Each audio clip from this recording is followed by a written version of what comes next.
But, it's like, okay, now that he can go, now that he can contractually go, he hasn't been there because of COVID. And then, who knows? Like, there was always the thought, well, Japan's going to keep this thing under control and they'll be back before us. But there's nothing that can keep this thing under control. That's the one thing we've learned. The only thing that works is vaccinations. And Japan, the mentality is very different. They are, there is absolutely a lot of push for vaccinations in Japan now. That wasn't there, even 2 months ago. But they're still well behind, and I don't know and also they're going to be more cautious than we are. That's just how it is. So, again, when do we go back to, the crowds that they used to have and the business being as strong as it used to be? And I don't know. But the one thing is because of the way they train the talent and the quality of the talent, that when they do go back and they can do cheering and booing and everything, and it does go back to normal, when and if that ever happens, it will be a hot promotion again, although they may have to regain some ground, or maybe they won't, because look at United States with AEW and WWE. The minute the fans were allowed to come back with full houses, it's both sides are hot as hell immediately. Immediately. It's not like they had to rebuild this audience. WWE is doing, WWE was doing so, and John Cena was an absolute unbelievable whatever. The amount of tickets that they sold. Pittsburgh last night was going to do well either way, but Cena added a lot of tickets. Louisville was not doing well and ended up doing well. Tomorrow night in Kansas City was going to do poorly, and it's now actually going to do relatively good, like 8,000 people.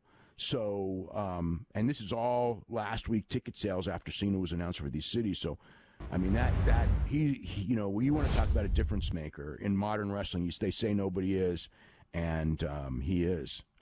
For at least for this month, he will be. And then he won't be around, but he will be. And AEW doesn't have that, but AEW came in, and they could sell out Charlotte this week. Charlotte Coliseum, which is not an easy building. The Bojangles Arena, whatever. That is not an easy building to fill, and they could. They may come a little short, but I kind of think that they're going to have a strong walk up because, they just announced the card, and they've got a great card for Wednesday. So I think they're going to come pretty darn close, and obviously, the New York market, that show. Believe it's an interesting thing. The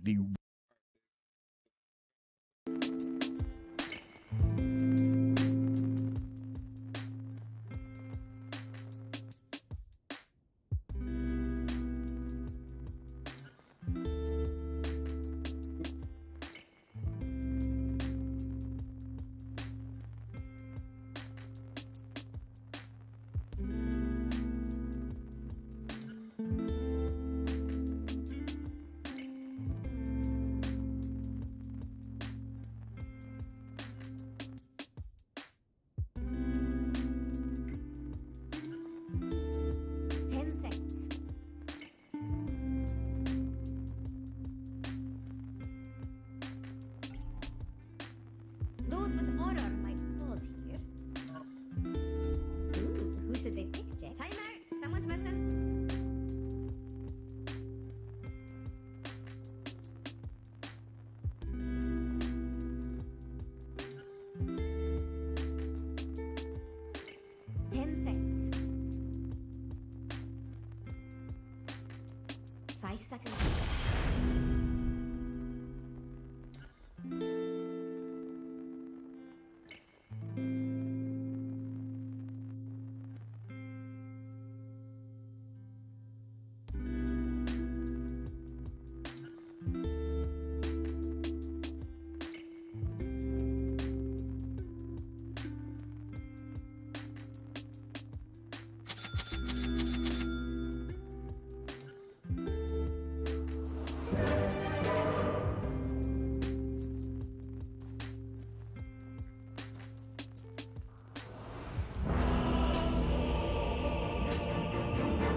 Hell's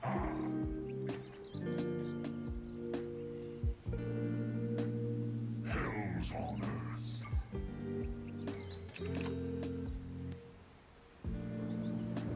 The soul eater hungers. So sweet.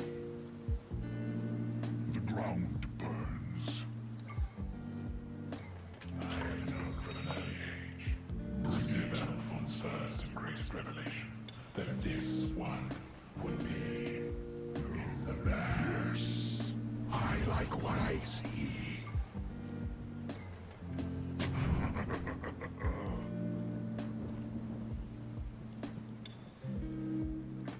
I am the midnight of your soul. Give it 30 seconds and get started.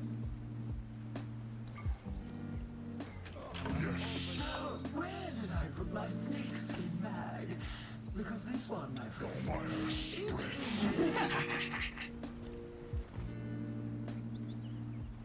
The inferno rages.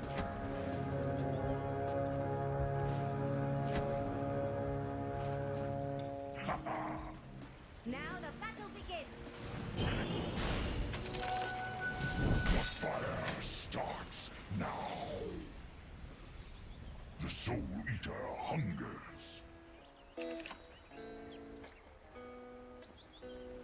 Yes. The fire spreads.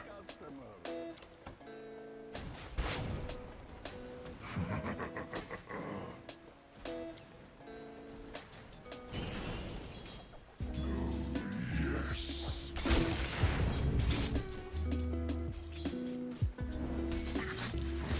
Rages.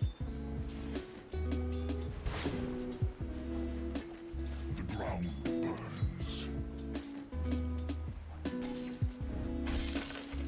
Till damnation come. I am the midnight of your soul.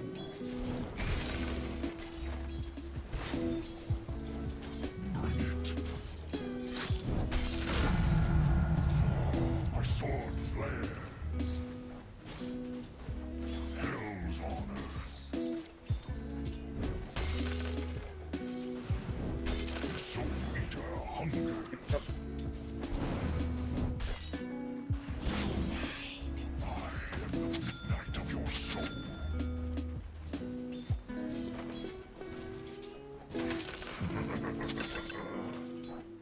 I toiled for this. Till damnation come. Defilement.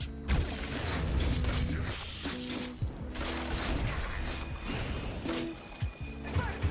The ground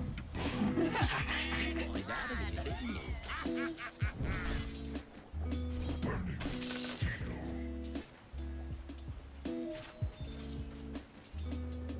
Whisper.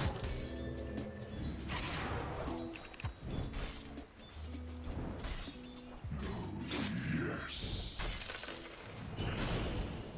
Fan the flame. Hell's on earth.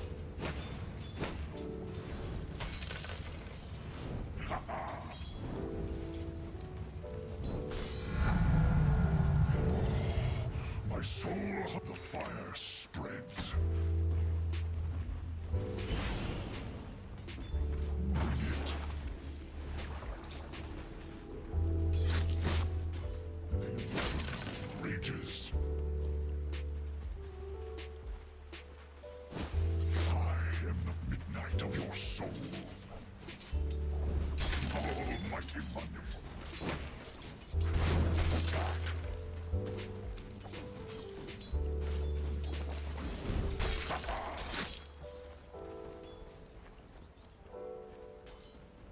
Bring it. The ground burns.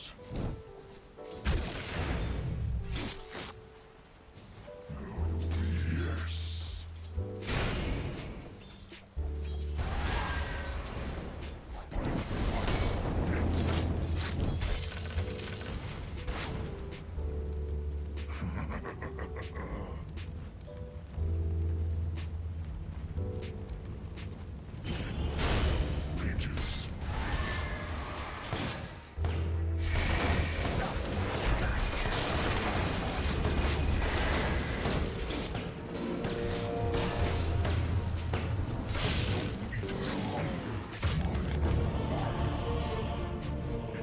Fuck it.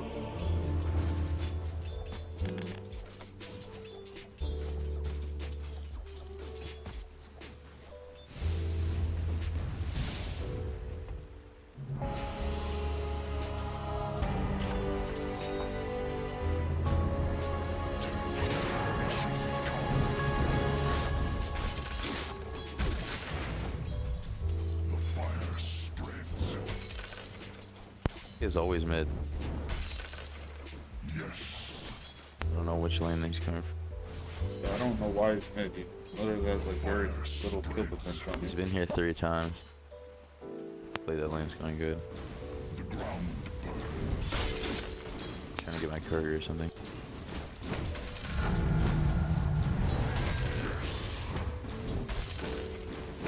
damnation comes. Brilliant.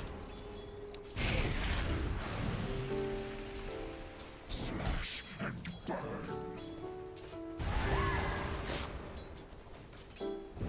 Hell's on earth.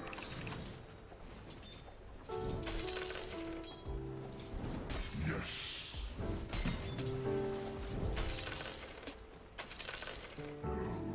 Yes.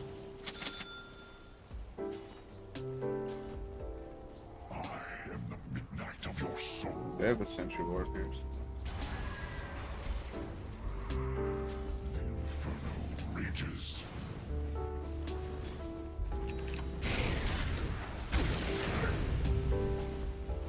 The soul eater hungers.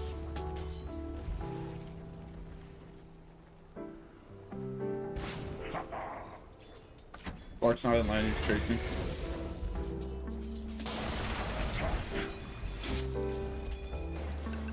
Ranger got top run. Slice your throat.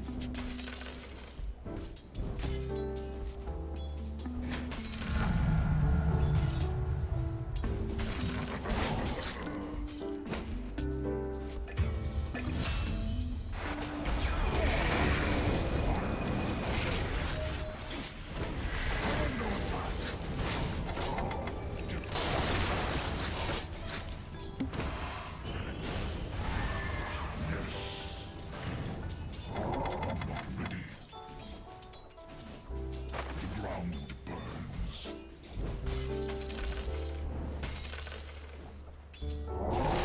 eater hungers.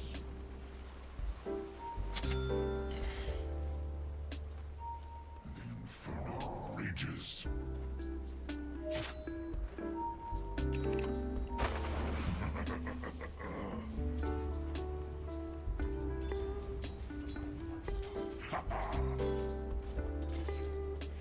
Tower, hello. To damnation come.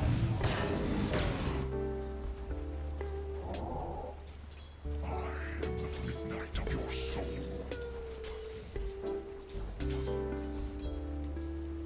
The fire spreads.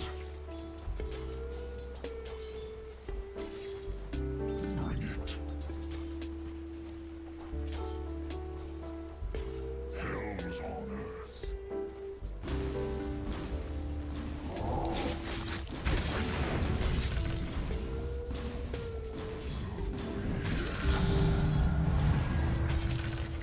Handsome devil, aren't I?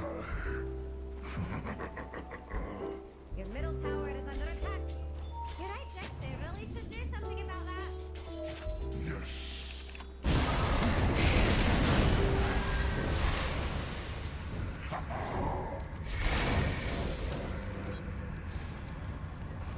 The soul eater hungers.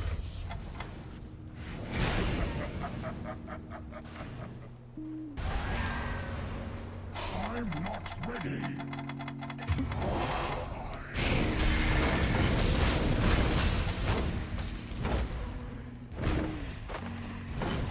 Shuffle. It is not time yet. The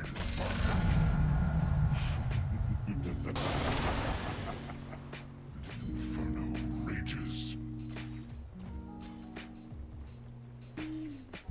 To damnation come.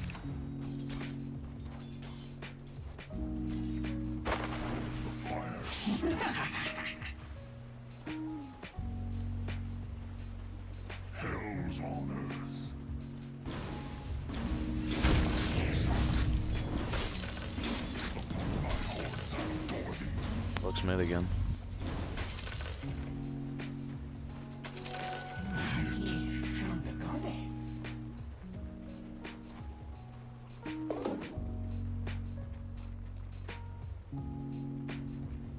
The ground burns Top's missing. AA and Stark are missing. Yeah, he's going bottom now. to damnation. Going bottom.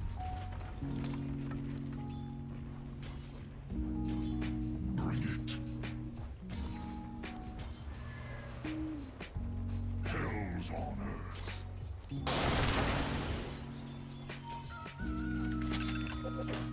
Yes. The inferno rages.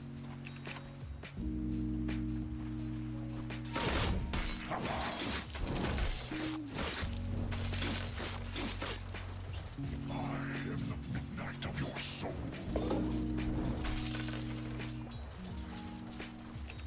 The fire spreads.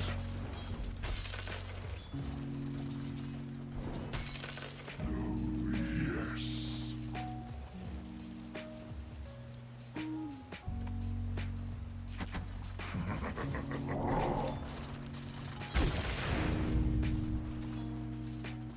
The Soul Eater hungers.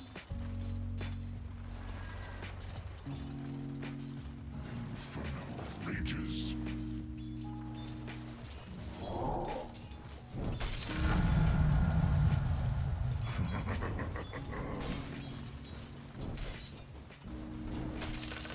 Stark's missing.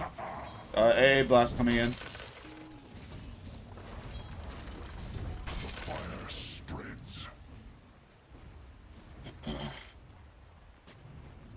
Hell's on earth.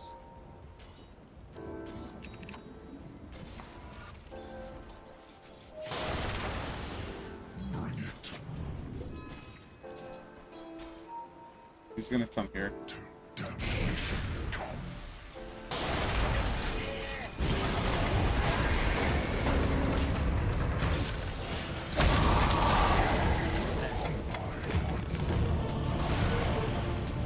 Kill him real quick.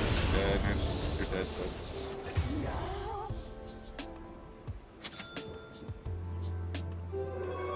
Invisibility. nice. Almost got 4 staff. Fucking huge. You could take mid, or push mid if you want. The he TP top, so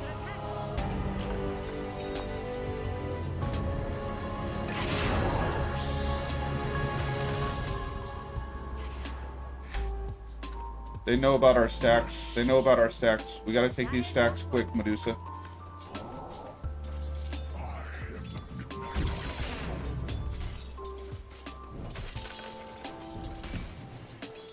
The ground burns. I am the midnight of your soul generation.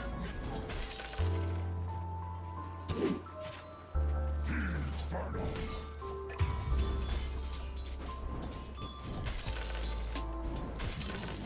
Yes.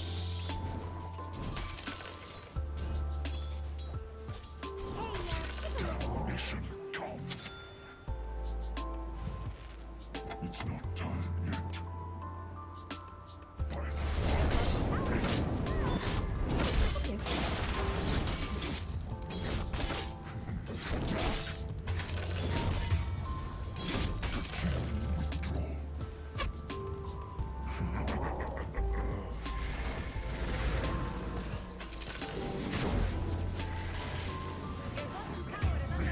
I didn't have a TP at the time. Hell's on earth. Defend your bottom tower. Yes. Come taste the flame. The ground burns. Upon my horns I'll door thee. Mid for a little bit. I'll go bottom. The Soul Eater hungers.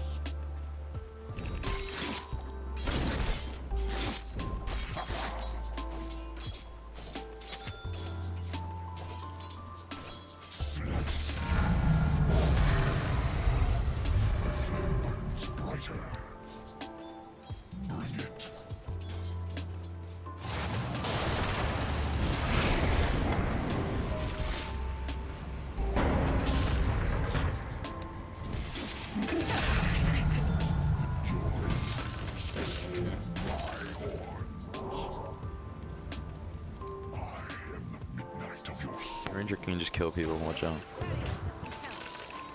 Strange. It's something Hell's on earth. I've almost got Halberd for Wind Ranger. Yes.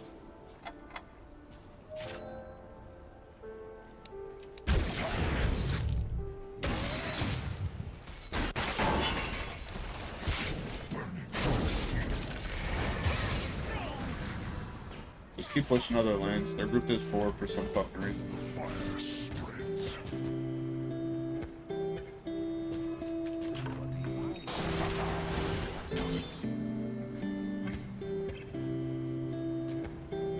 The ground burns.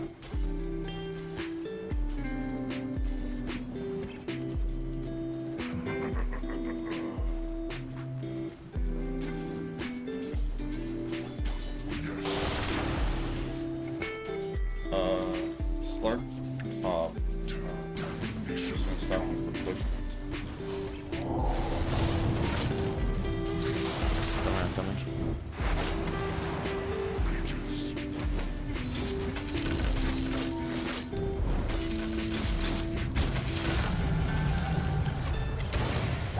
I don't have Doom. I do not have Doom.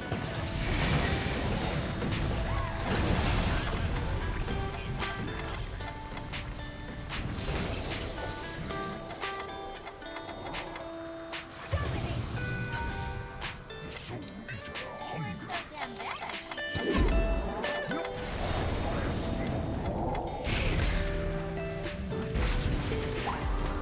It is not time yet.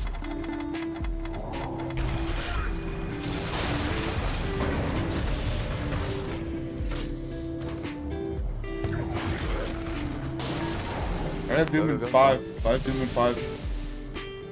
Alright, show. Not yet. Defiant. Alright, I have Halberd now. And Medusa's free farming. Till damnation come.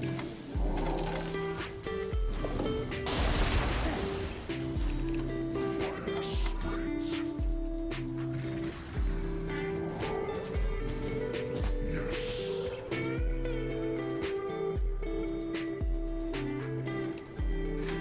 a notification from Radiant. Defend your tower. Slash and burn.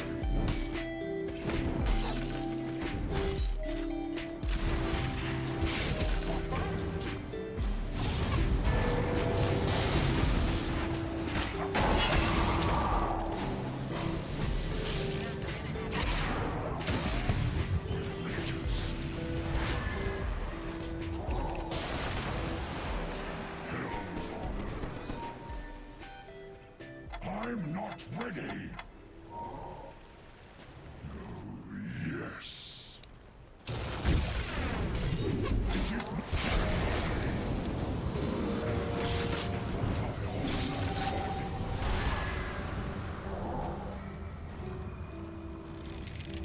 fire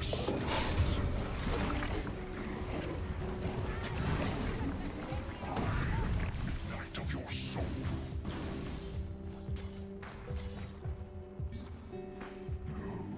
Yes.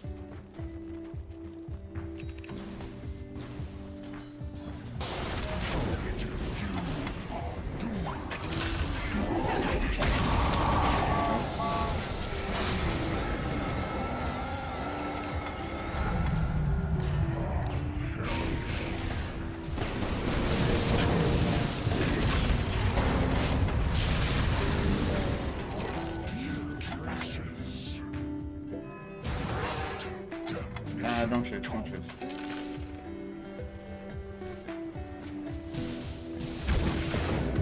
Evil. The ground burns. Yes.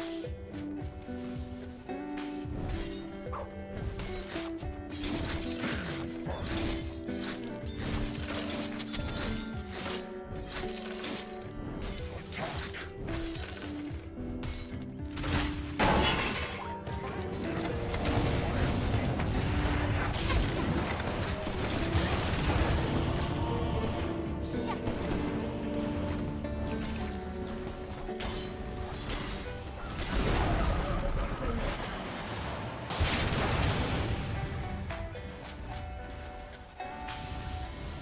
poor stuff.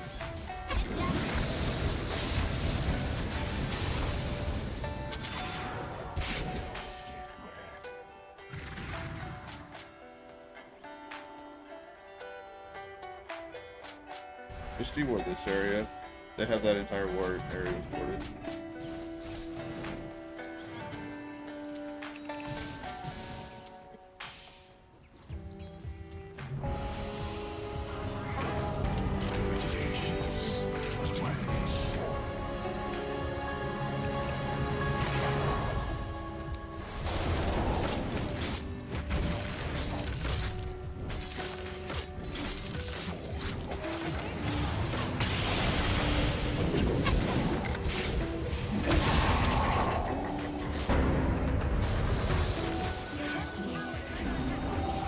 Protect your base more safely than your middle tower is under attack. Slice.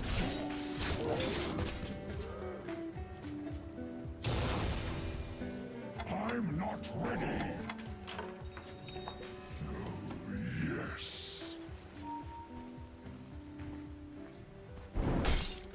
I am the midnight of your soul.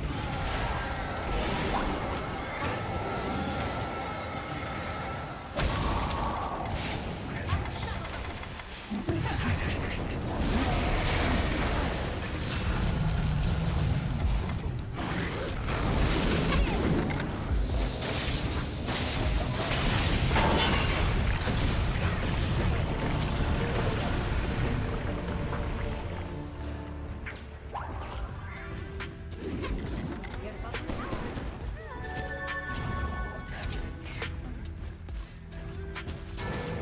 Dire structures are fortified.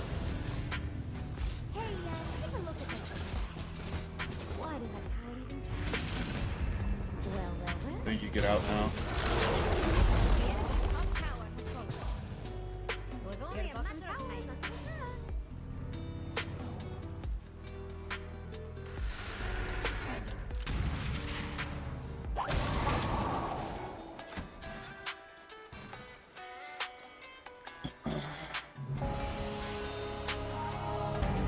I'll TP bottom if nobody wants it. Okay.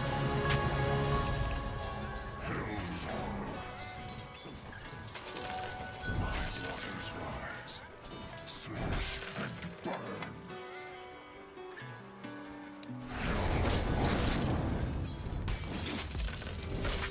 By the fire.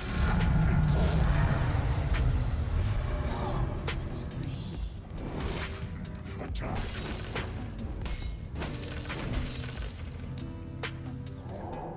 Bring it. The fire spreads.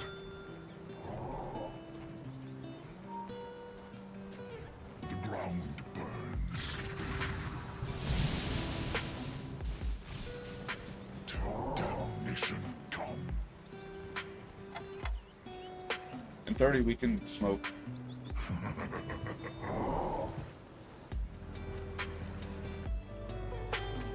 The Soul Eater hungers.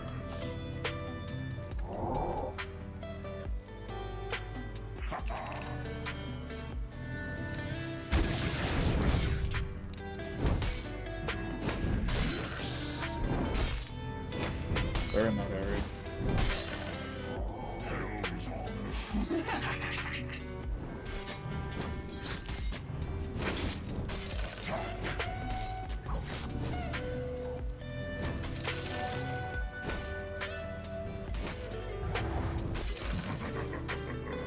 They're gonna be coming right here.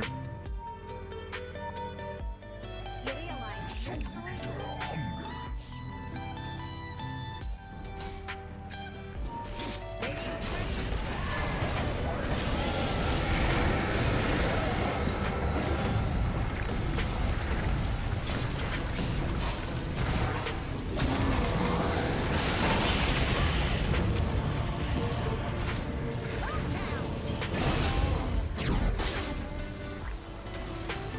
Wait, how did he die? How did Slark survive? Shadow Blade. Oh, yeah, Shadow Blade. How'd he get it off though? He's doomed. That's true. I don't know.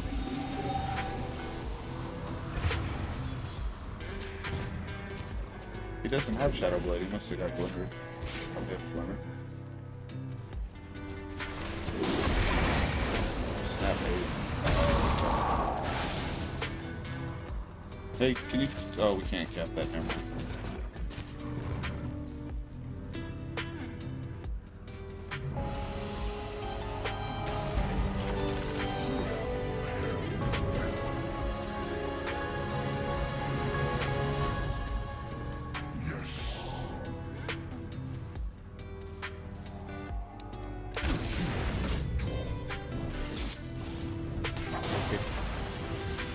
I'll cool down.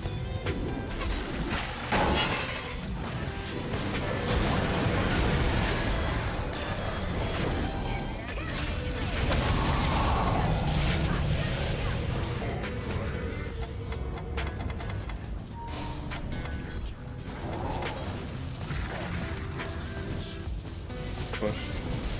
It is not time yet. Tower is under attack. Fire. The reinforcements. Radiant structures are fortified. Dire dust fortified. Defend the bottom tower.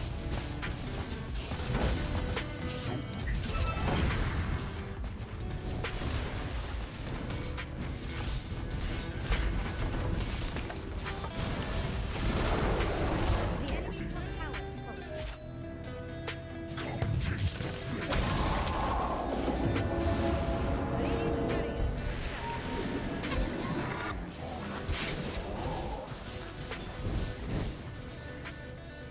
Not yet. I have Doom in 3.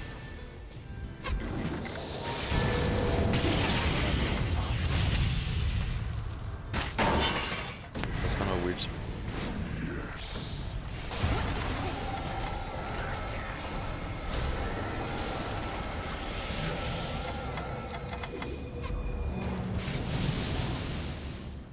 I'm not ready. Mission come.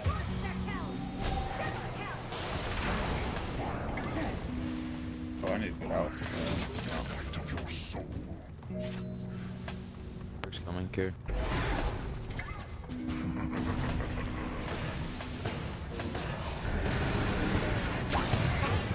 Fire spreads.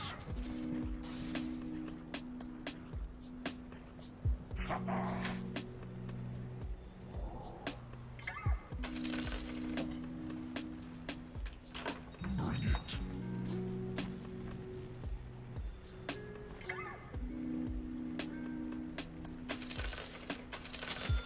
Yes.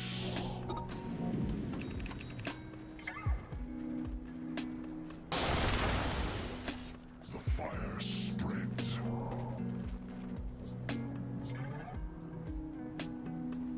Till damnation come.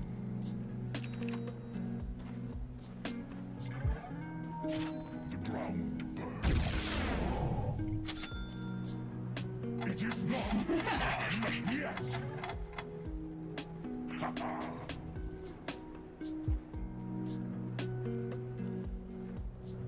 The Soul Eater hungers.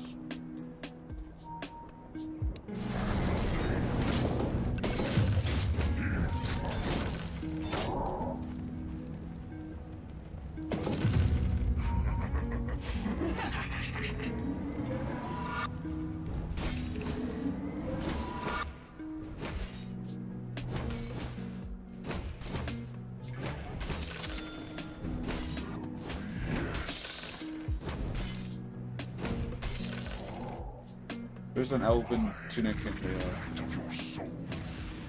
Yeah, I took it. Thank you.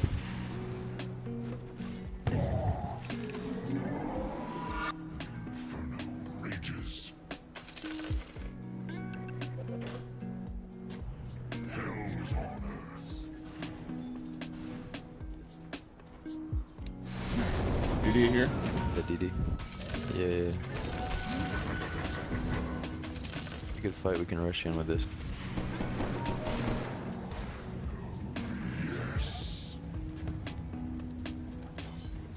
Go on somebody. I don't have blink yet.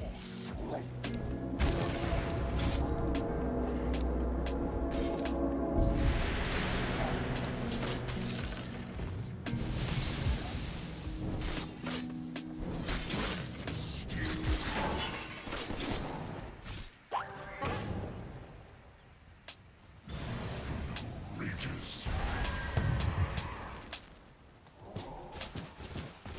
Ground burns.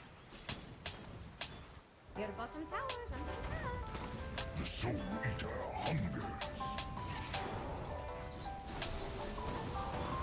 It's not Your time bottom yet. tower is under attack.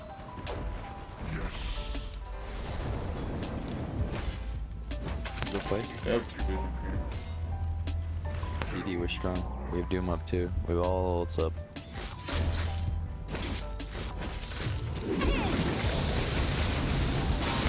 Up in.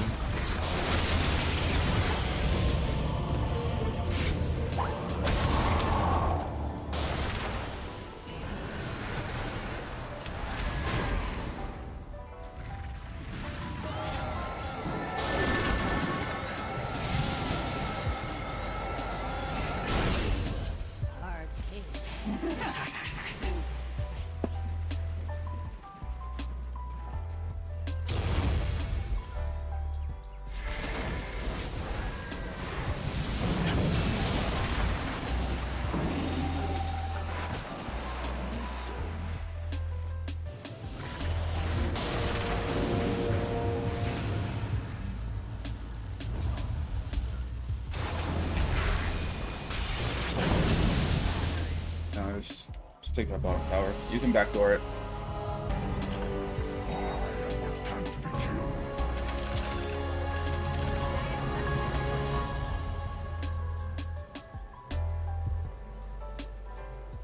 Till damnation come. Not yet. Dire structures Bring it.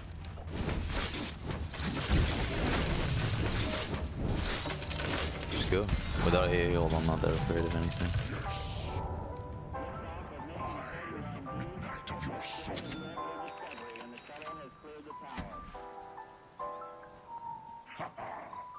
Almighty money.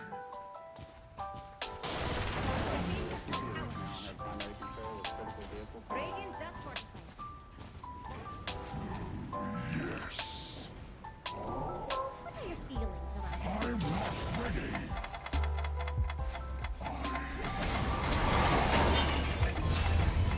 Your top tower I'm not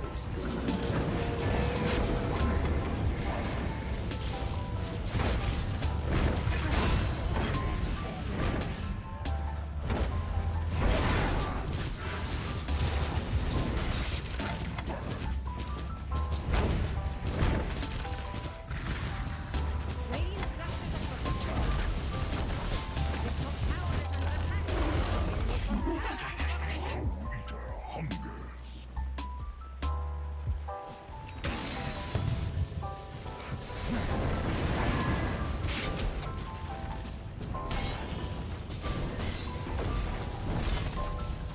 the enemy's bottom tower is full.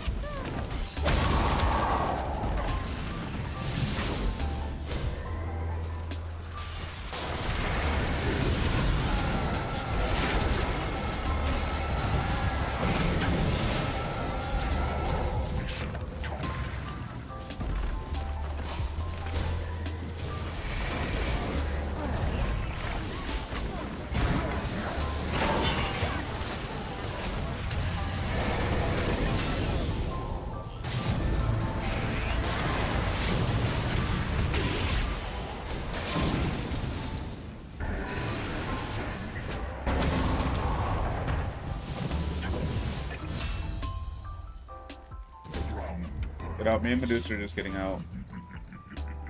Handsome. Good. I'll try my best.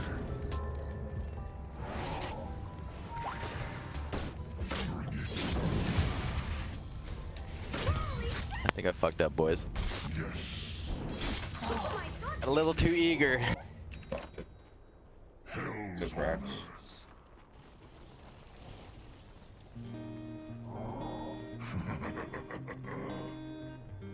We took Rax and Medusa still back.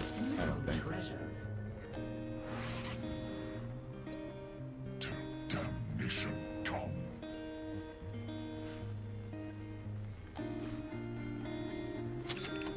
What the what?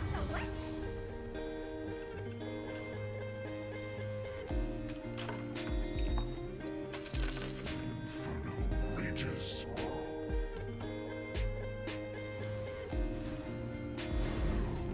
Yes. They're gonna roach. Probably.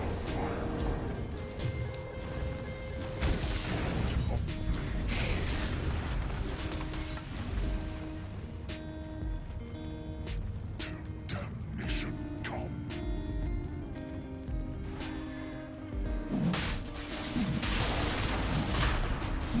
The Soul Eater. The sun has fallen to the dire. Bring it.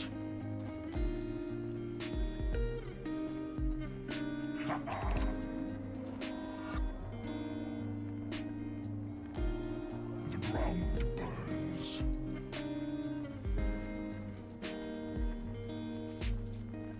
The fire spreads.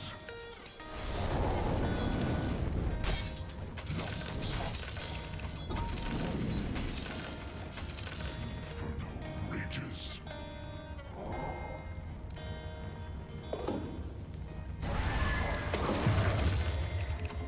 You want that ninja gear? Yeah, I think so. Thank you. Night of your soul.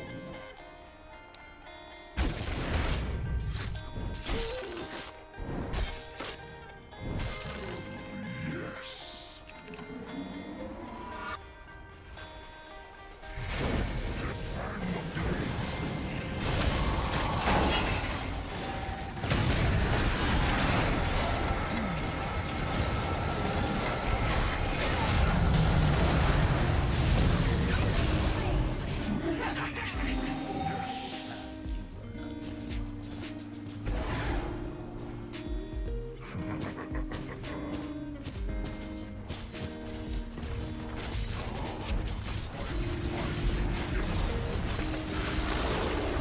enemy's middle tower is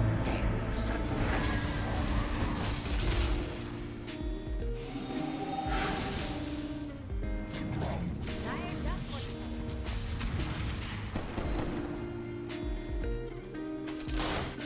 Oh, you got the good wave. No, we still have bottom. We still have bottom. Oh, that DD. Should we No, just take Roshan? We can just Roshan. No, right they here. already roast. They already roast. Bring it. Let me get that. Can I get that DD real quick or no? Get back for a second. I'm getting DD.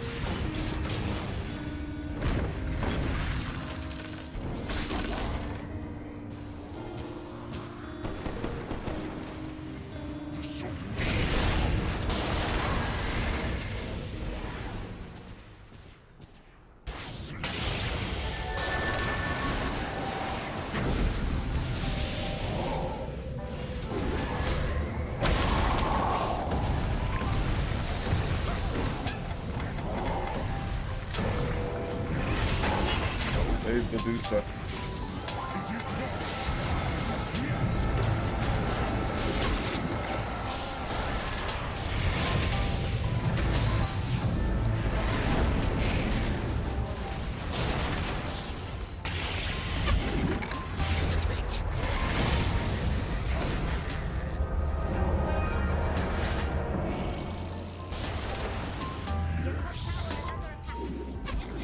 Coming. Help Dusa.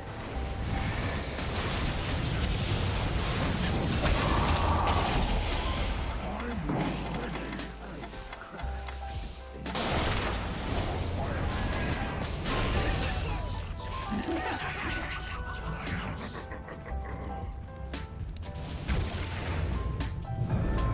Flew back into town.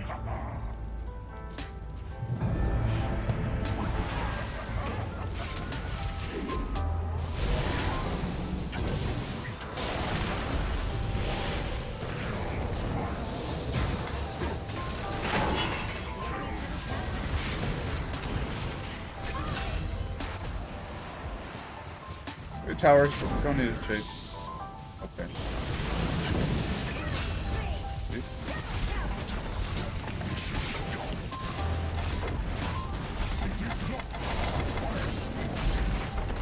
You've destroyed the enemy's middle barracks.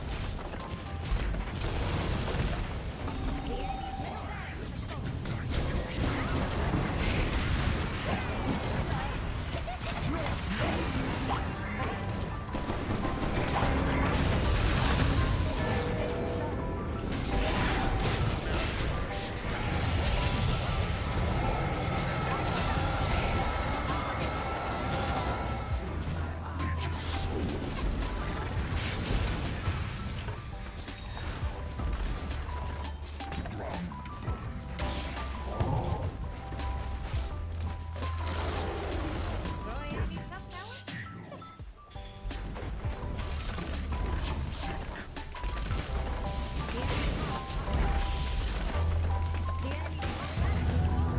You now have minions.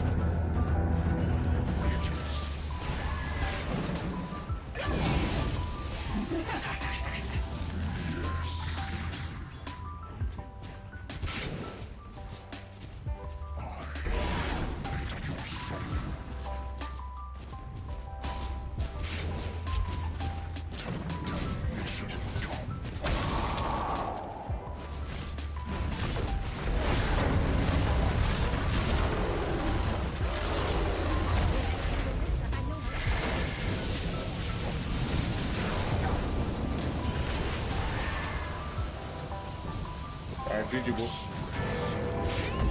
GG.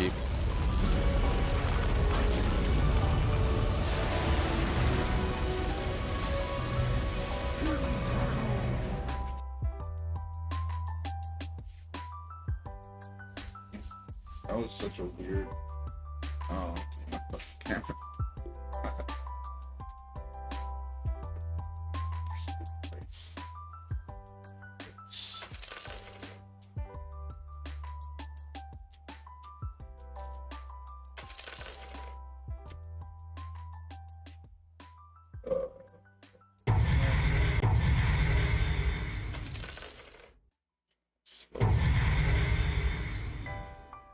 Easy, easy, easy. I don't need no fun. Shit, I didn't hit nearly as many creeps as this guy. Oh, he didn't hit that many creeps actually. He should be happy. Shit.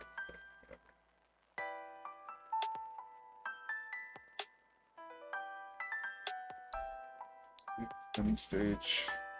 Boom. Number one. I'll take it.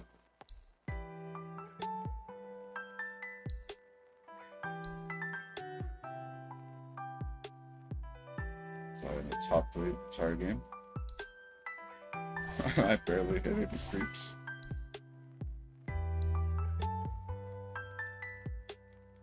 This was a game specifically. This was definitely a specific to this particular game build. Like this 4-staff second item after Halberd.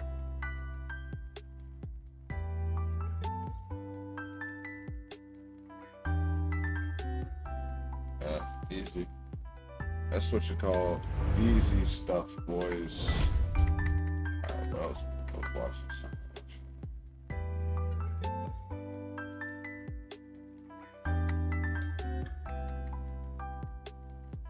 Easy stuff, boys and girls. Rumors, from the rumor standpoint, because obviously the rumors are out, and both Punk and Danielson on Wednesday were among the most searched topics in the country. So it's not like this is something that it's only wrestling fans who know. I mean, I have friends who I saw today, and they knew, and they were asking me about those two names. So it's I'm not saying it's mainstream, because obviously mainstream people don't know, but quasi sports fans who sort of hear big wrestling news, they know of this. And as far as it has not led to, that has not led to giant increases in ticket sales anywhere, because I guess, people don't know which show. Like the New York show, the rumor that Danielson's debuting in New York has not led to New York selling all kinds of tickets. The ticket sales have been, slow since the big thing. They're the mid-16s, but they had 15 a week ago. It's not like they're selling the whole place out. I think that, by the time the show comes, a lot of people are pretty sure they're going to sell the whole thing out, and, time will tell. But Chicago, for the pay-per-view, which sold out instantly, the secondary market prices are, they all went well up in the since Wednesday. Secondary market was very, very strong. So there is that as far as people who don't have tickets wanting to get in to see, with the idea that CM Punk's going to be at that show, and logic would tell you that if he's in, that he debuts that week in Chicago. That's just logic. But anyway, this is all part of the other big story, which is that, what does this all mean?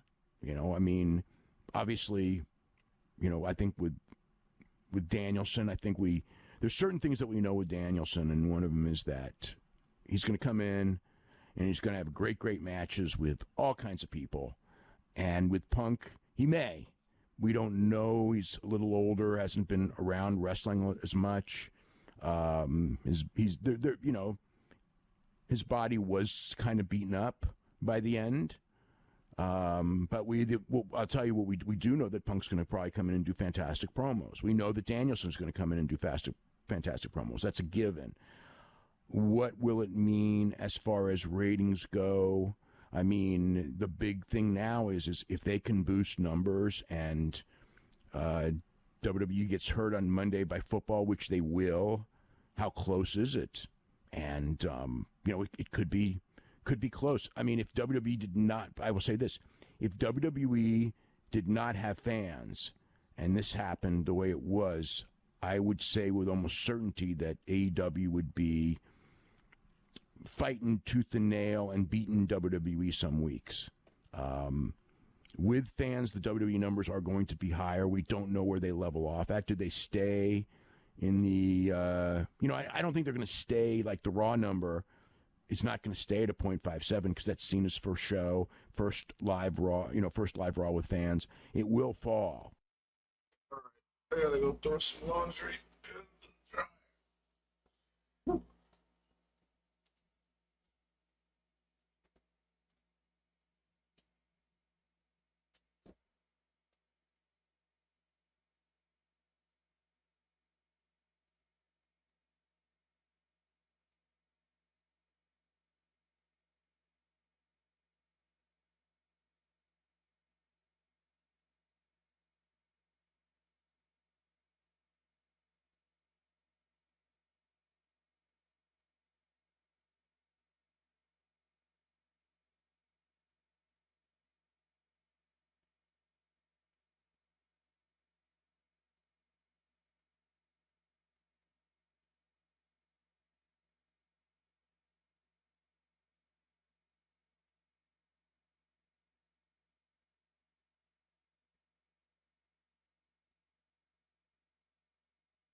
If it falls to a point, 5-1, let's just say, and then forget about these next 2 weeks. This is the Olympic weeks. I mean, if it goes down, SmackDown was down, SmackDown was down, and that's even with Cena. So, and the Raw number is going to be down from what the real number would be because the Olympics are going to hurt it 10% or some percentage in that realm. The first serious number where we would know where Raw really stands will be the first Monday after the Olympics. That will tell us where the first scene appearance and the first time with fans and where we're really at as a normal Raw rating. We're 2 weeks, basically 2 weeks from tomorrow on that. And from there, if that number is like a 0.49 and AEW is right now at a 0.44 and Punk and Danielson, I mean, it could be, I don't think that they will make up the difference between a 4.4 and a 4.9, but they may make up the difference between a 0.44 and a 4.6 or a 4.7, maybe. And now we're talking about, then football season comes, maybe. Then again, maybe WWE stays high enough to where they don't beat them. I don't know, but it is an interesting thing to ponder. As far as what's going to happen, but it will be close. I mean, I keep thinking with the closest thing to this was when TNA got Hogan, Flair, Jeff Hardy, and Rob Van Dam all at the same time, and Rob, was a big name at that time, but he wasn't the name the other three were. I mean, Jeff was walking right at WWE where he was the hottest wrestler in that company. And Hogan and Flair are Hogan and Flair. And, as big as Danielson and Punk are, they are not Hogan and Flair. They are not close to Hogan and Flair. And while all those guys absolutely helped TNA numbers, it wasn't as if they were ever competitive with WWE, but also they were never close like AEW is. But they still, and also I think the other difference is that Hogan and Flair due to age and also it's TNA. I mean TNA was never at this level. I mean never even close. Though, and they weren't running around wrestling on shows, which is the key to building up the live gates. Jeff Hardy was, and Jeff Hardy absolutely helped the live gates there. But, I mean, when we say help the live gates, he got them from, 800 to 1,800 or 1,700. Here we're at, we're at, I don't know what the normal number is going to be, but it's 5,000, and obviously a lot more than that on big shows. And what does Punk and Bryan mean when adding to the mix? And you got your dream matches because most of these guys that are on top in AEW, exception being Jericho and Moxley, will be all new matches for Punk, all new matches for Danielson. And the new match thing is, especially, Omega, Darby Allin, the guys that are the top draws there, up and down Young Bucks, and whatever. I mean, obviously Jericho and Moxley are, but I mean, it's like, you go up and down, and then even again with, let's say, Daniel Bryan. I don't know if he's going to work because Daniel Bryan has to be a babyface at first, and so does Punk, and Jericho's a babyface. And I mean, you can do it, and there's ways to do it. And I wouldn't, at some point, will they do it? They probably should.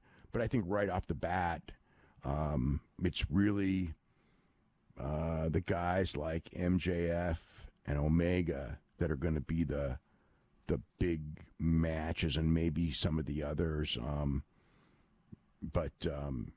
Those first time matches. There's going to be, I think some of them will do well on pay-per-view, and I think some of them will, if you put some of them on TV, they'll do really, really well. So, and then and there's the other thing too is does Friday Rampage hurt Wednesday or help Wednesday? And it probably historically tells us it hurts. So maybe that will not allow them to hit 4.6, 4.7, 4.8. And they'll go to 3-9 or something because some people will skip it because they're going to watch on Friday and all that. It's not as with more hours, the hours that are around become less important. So, we all have to wait how this thing plays out. But the fall is going to be super interesting. It's going to be I think September of this year will be the most interesting. Having month to of work in front of wrestling no people was a since huge the eye-opener debut for a lot the- of wrestlers, Omega said on Wrestling Observer Radio. It's a whole new skill set and an entirely different art form. It really brought into perspective that, wait a minute, even though moves are cool and cool moves are even cooler, maybe it's not all about the moves. When you don't have the artificial reaction from the crowd, all that's left is the athletes in the ring, and you have to judge based on what you see and feel, and how those performers draw you in. A lot of times, what draws you in is how the crowd is reacting.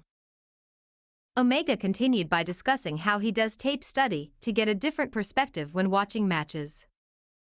One of the things I do when I study wrestling is, I like to watch matches that are heralded as incredible and perfect, and I like to watch on mute. If I can still take appreciation for that match, without hearing a crowd reaction, then those athletes really did something special. In some cases, there are performances that won't hold up to the mute button test. At that point, if I'm not hearing the fans and they're not telling me what I'm supposed to like, what am I looking for? I'm looking for the energy in the selling, the energy in the face, the reactions, how the referee is performing and selling near falls. That's why certain people thrived more than others during the pandemic. Whether it be an athletic issue or they didn't have the energy, a lot of our wrestlers could draw fans in during the no people era, where they had to expend extra energy to put in a performance that fans weren't giving the television viewer at home. They had to show it in the face and actions. You had to be animated. Make the camera search for you and don't have the lull time where two performers are tired, and they will continue on with a choreographed performance. It's got to be a struggle, he said. What are you talking about? Omega compared showing the emotion of a struggle in wrestling to how MMA fighters may struggle during a fight. He carried on by saying, the ones that approached no people wrestling like any other day, I know how to wrestle, I'll just go wrestle, I found those matches duller and a little ignorant. I looked at it like, why are you taking this for granted and not evolving with the times? The energy of the crowd helped you at times, now it's your time to give that back. This is the time to double down as a performer. It's hard to wrestle in front of no people, but it's also hard as a fan to get behind a performance if you don't feel like the athlete is giving his all. It may be the same performance he has always given, but if you take away the natural reaction, it drives your attention more towards the competitors in the ring and forces you to almost overanalyze the performance. You found yourself working harder in front of more people, because we couldn't pander to the crowd and cut to reaction shots. It ended up being more go, go, go, and when it wasn't go, go, go, the onus is on you to be more interesting, and if you weren't, the match would fail. Damn, Kenny. Hey, Kenny is a fucking genius in the wrestling world, man. Like he is so good. It is ridiculous how good he is. Kenny Omega is the best wrestler in the world. And it's very, very, very hard to argue that. And I honestly don't even think it's close.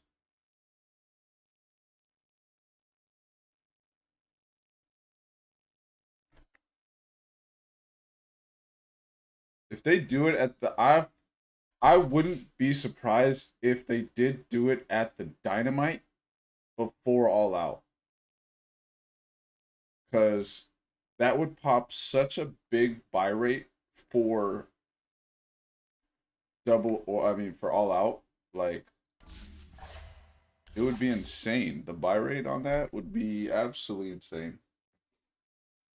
W, and the most competitive month of wrestling, maybe since 1998.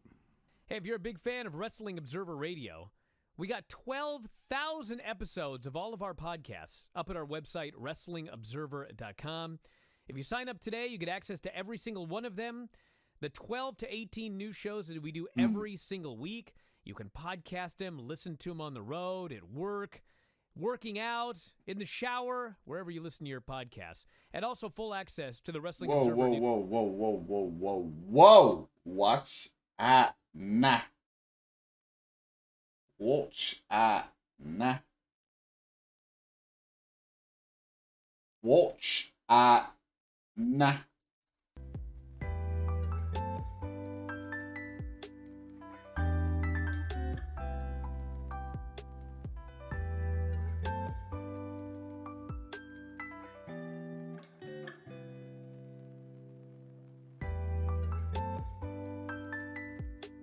In this Wrestle Talk news, CM Punk blackballed from WWE, Braun Strowman's AEW meeting, potentially, a riot breaks out at an indie show and more. Give us a subscribe and enable notifications to always on, or I'll tell Tony to turn this signing car right around and nobody will get CM Punk or Daniel Bryan.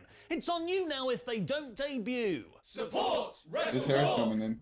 Last week saw several of the most exciting days in wrestling from the last decade. Not only did fans return for WWE shows to watch their hometown stars lose in, reports also started to emerge about the only industry-shaking free agent signing still available for our marquee hearts. And now I can confirm it's 100% happening. Emi Sakura to AEW confirmed. That's right, everyone's favourite Freddie Mercury cosplaying Joshi has announced she's booked a one-way ticket to America, suggesting she's joined AEW's women's division full-time ahead of their second weekly show launching next month. I know, there's two almost as big names being reported on right now. Daniel Bryan and CM Punk.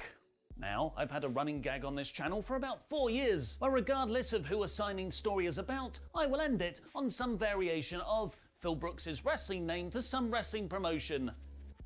Affirmative. There have been many false starts over the years. Punk seemingly set to sign with AEW ahead of All Out 2019, his culture-changing stint on WWE backstage. And that time, 5 Star Wrestling offered him $1 million for a match in 2017. So close. So like I said on last Thursday's AEW Review podcast, that catchphrase will not pass these lips again until CM Punk is officially announced by All Elite Wrestling or turns up on Dynamite. With that in mind, let's have a look at today's stories.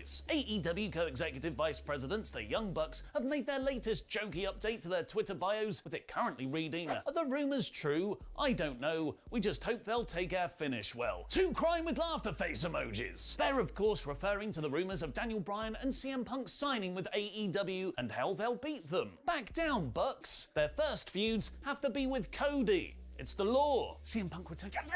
Conan, who's been managing Santana and Ortiz in AEW as of late, recently said on his Keeping It 100 podcast that he asked AEW president Tony Khan whether Bryan really is joining the company, as he'd like to use him in the Mexican promotion he books AAA. He goes, "You know I can't tell you that." And then I looked at him and I go, "Bro, if that shows up in Chicago, that place is gonna melt." And he just smiled. So I think he might have. But he has not told me. CM Punk to wait. Oh, goddammit! That one's not even about it. If you head over to social media, though, you might have noticed 1980s funk metal band Living Colour have started following All Elite Wrestling on Twitter, which is notable because they are the band that sings Punk's Cult of Personality entrance music he used in both WWE and for his brief UFC run, which he first debuted on the 25th of July episode of Monday Night Raw, returning from leaving the company at Money in the Bank 2011, exactly 10 years ago. Yesterday. See, quick, cut to the sponsor. I'll be right back with an actual news story that says Punk is 100% signed. I got to... Before we get on with the rest of the episode, I'd just like to say a huge thank you to this video's sponsor.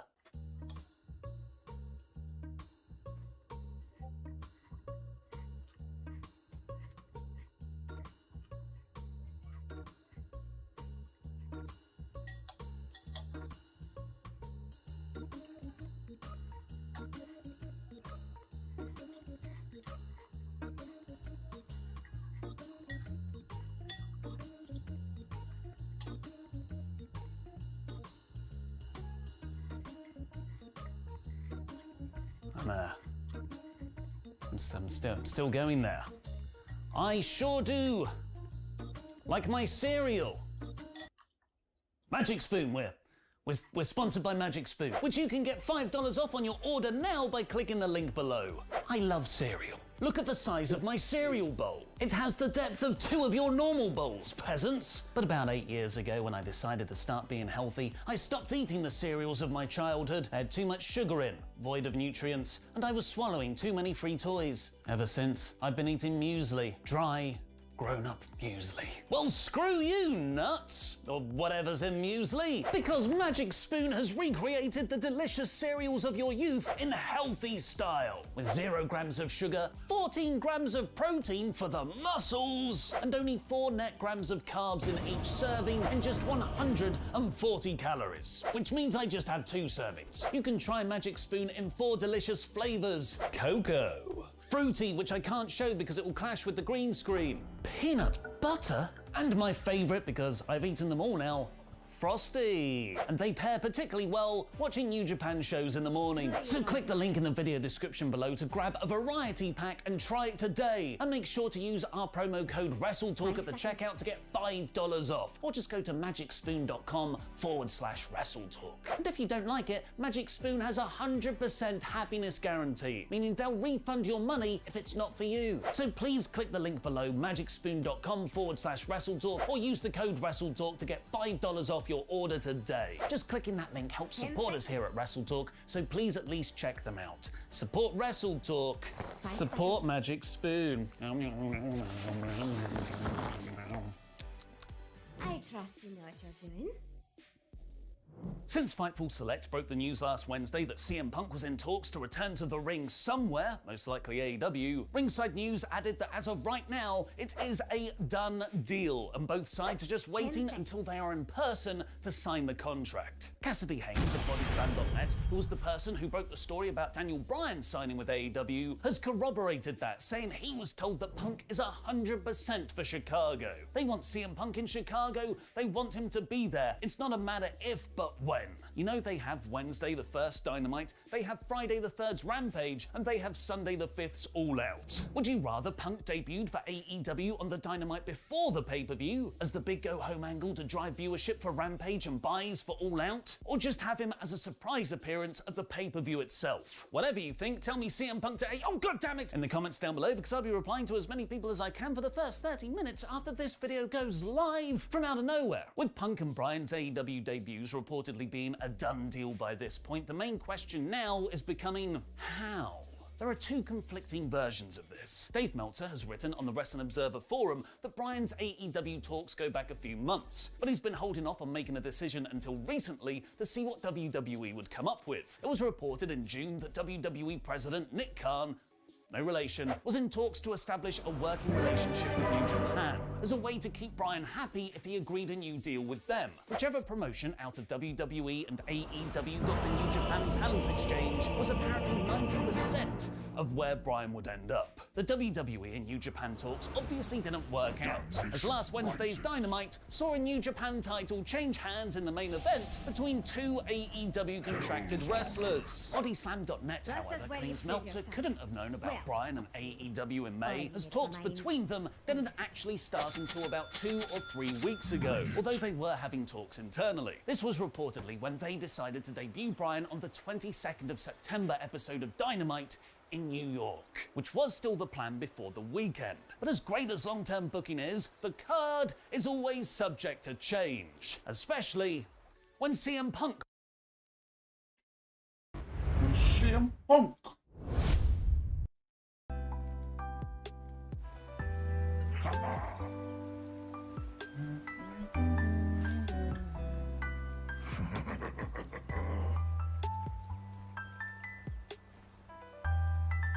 The ground burns.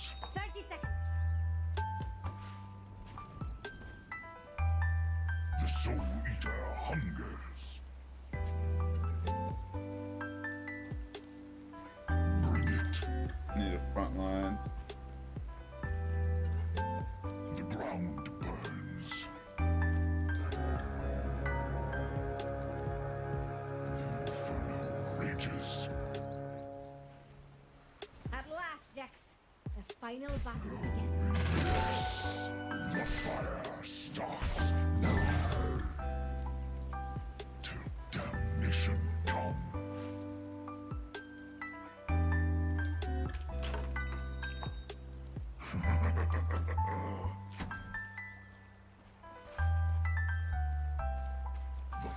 spreads.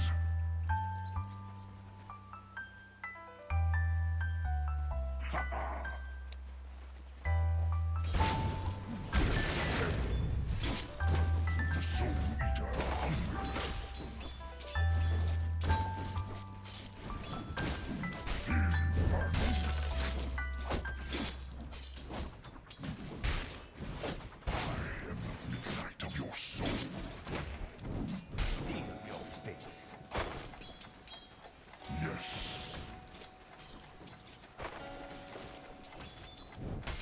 Hell's on earth. The ground burns. Bring it. The Soul Eater hungers.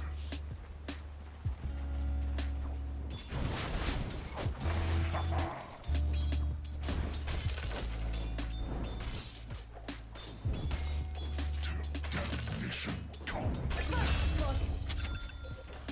Nice shot, boys. I am the midnight of your soul.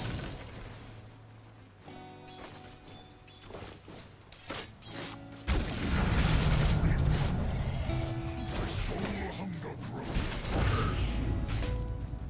Upon my horns I'll adore thee.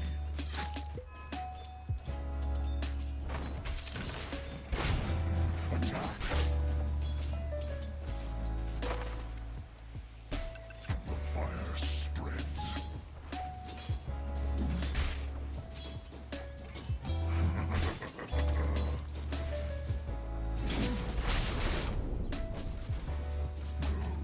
Yes.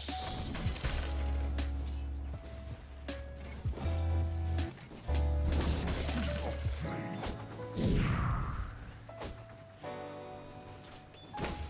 Yes.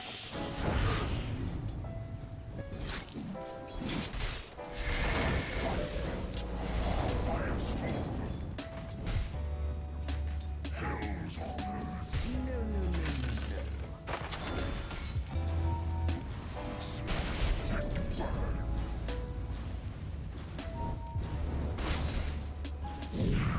Damnation come.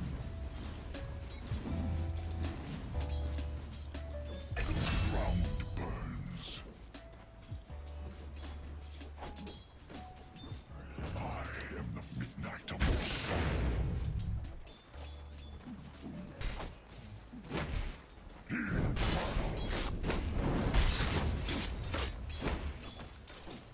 The Soul Eater hungers.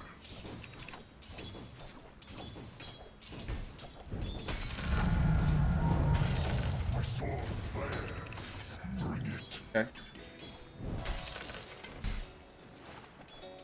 Attack.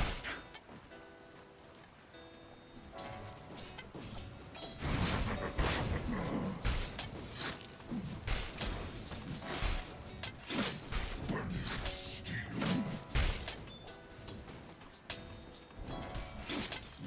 Slice your throat.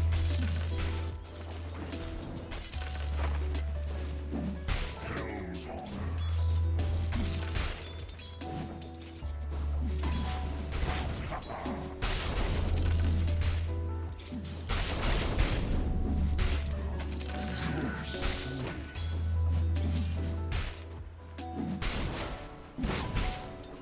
Yes.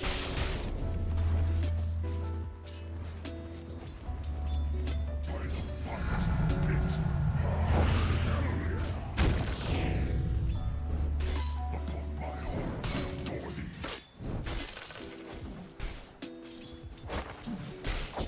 Defiant.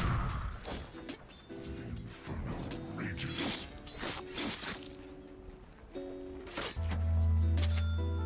Upon my horns I'll adore thee.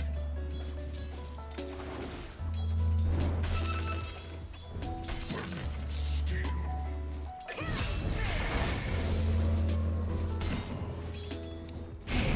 Fire spreads. With sword of flame. Alright, I'll be right back with a pod. Nice job, sniper. Raising dust. Mission come. Slice your throat.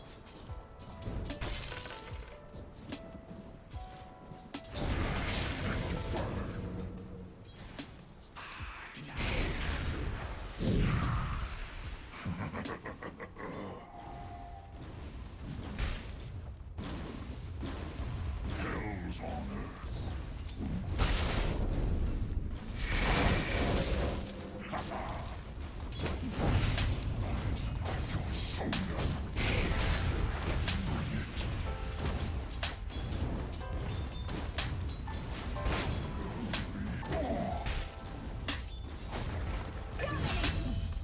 Own it. The ground burns. Got bush. I am the midnight of your soul.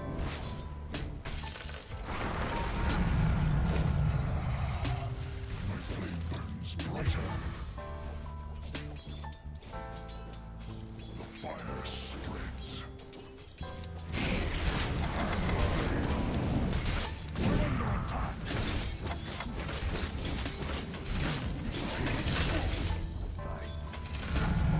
Get back.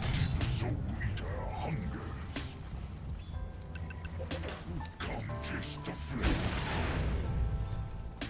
The inferno rages. I'm out of mana, be careful. Yes. The fire spreads. The Soul Eater hungers.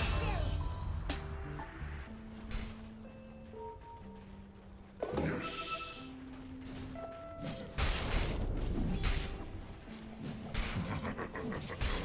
I am the midnight of your soul. Alright, I'm out, guys. Get back. You're gonna get killed by TP.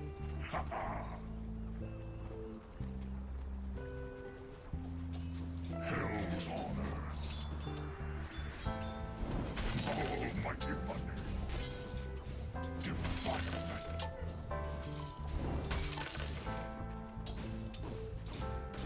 Bring it.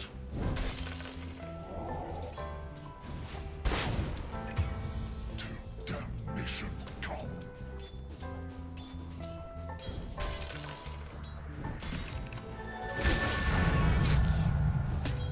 The ground burns. Denied. Inferno rages.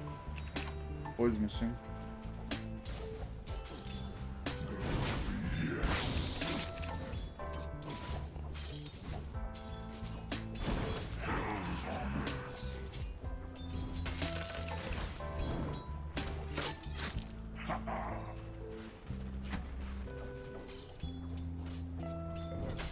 Inferno rages.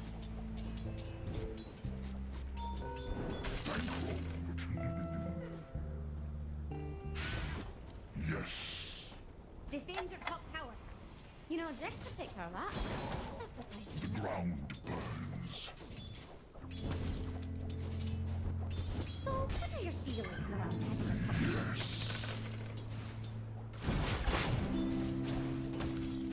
I am the midnight of your soul.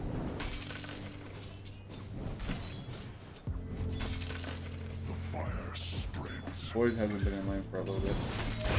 Three. AA all coming in. Bring it.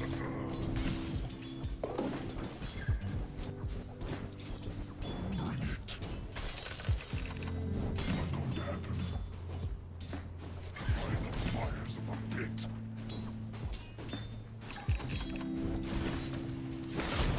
Soul Eater hungers.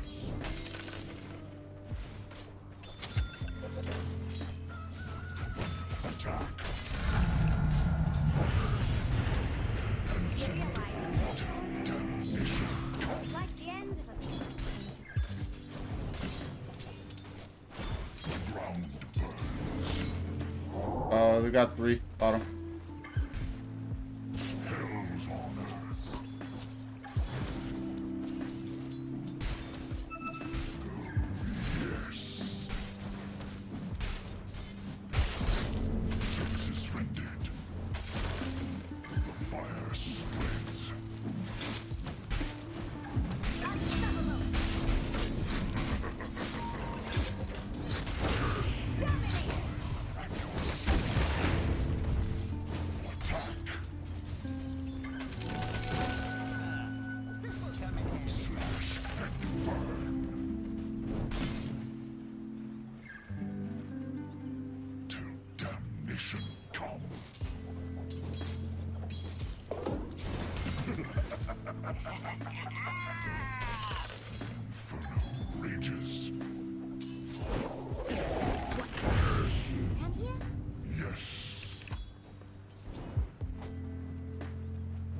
I just TP bottom.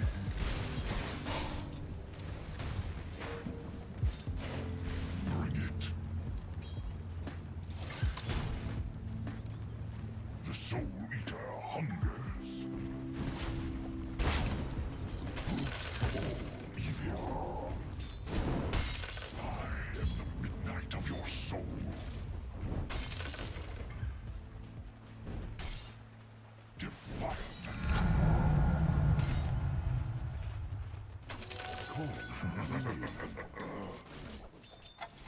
Not yet.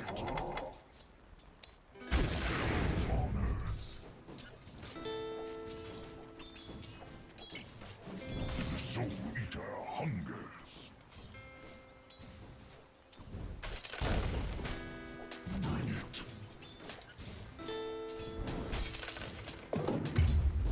Inferno rages.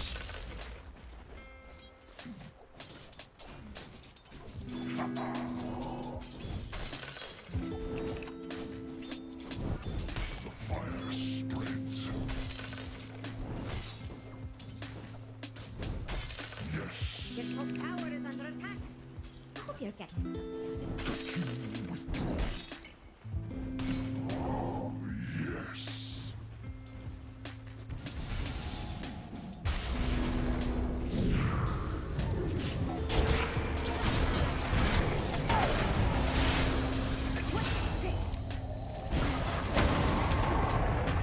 Radiant courier.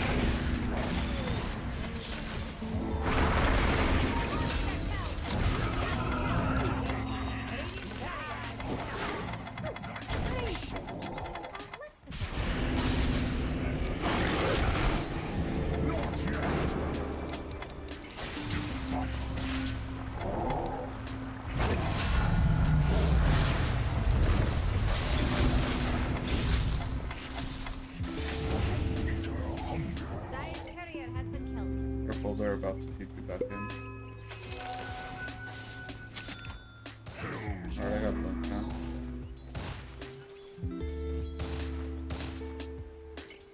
Yes. Defend your bottom tower.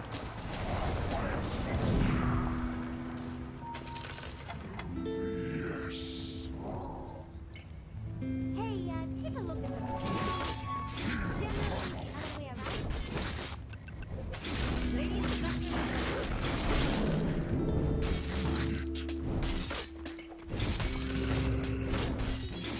Inferno rages.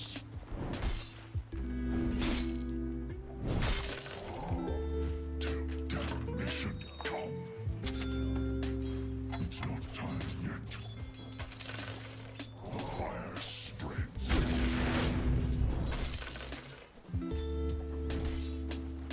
The ground burns.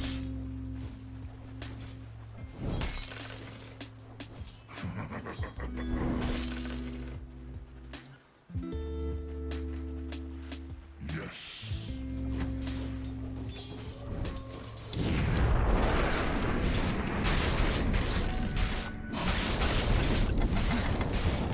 What the?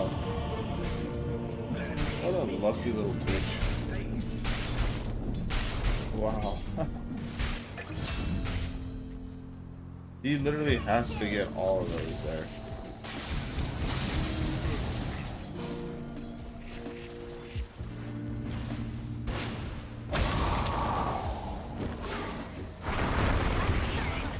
Oh no.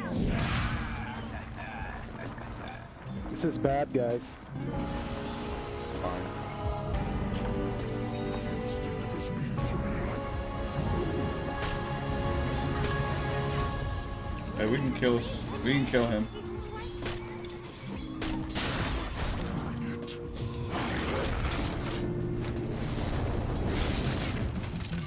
Succulent. Soul Eater hunger.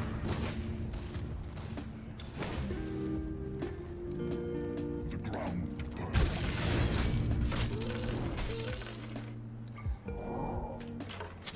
Inferno rages.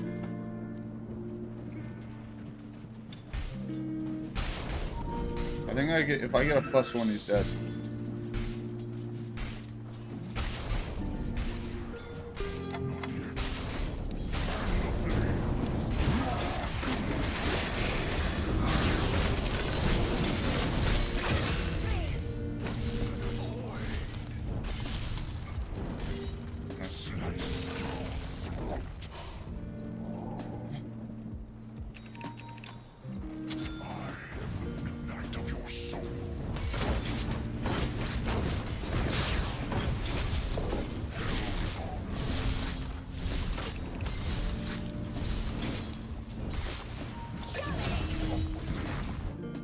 job, dude.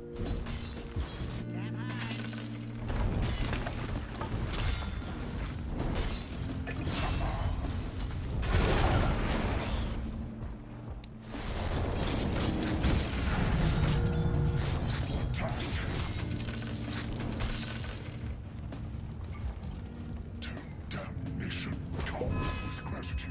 Thank you. The fire spreads.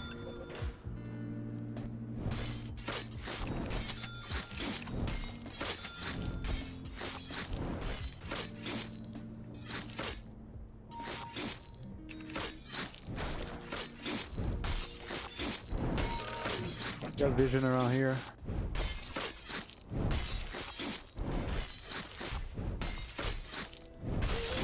Fires lit.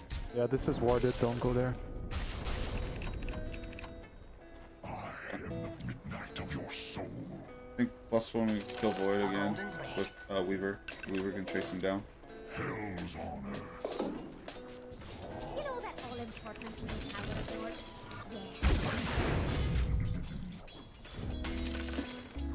The ground burns. The dangerous tower. Can I text them? Really should do something about that. Steel.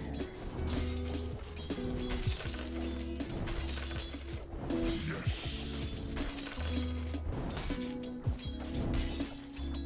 Till damnation come. Oh, yes.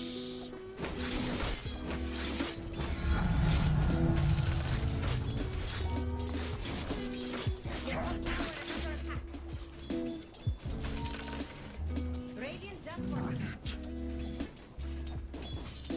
Watch out for a sniper. They're gonna probably want a sniper. Fire spreads. They're probably gonna go like this. Defend your top tower.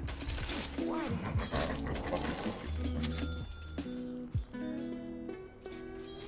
Not yet. Your top tower is under attack. Eater hungers.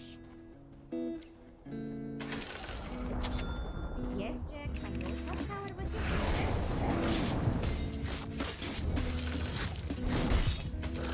Yeah, he was too far away. Inferno rages.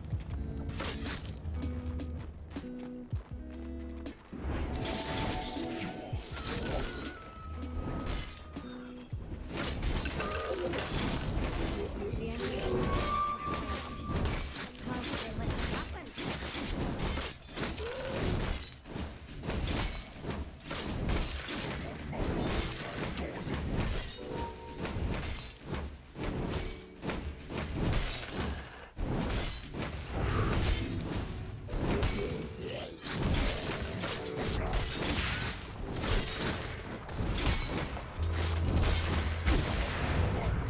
Did they just smoke? I'll break the smoke here. Till damnation come. Your middle tower is under attack.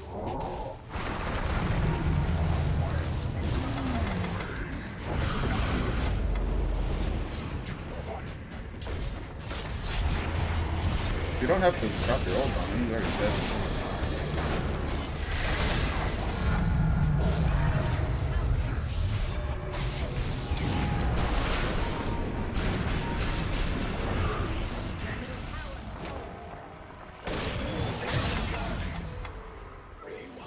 It is not time yet.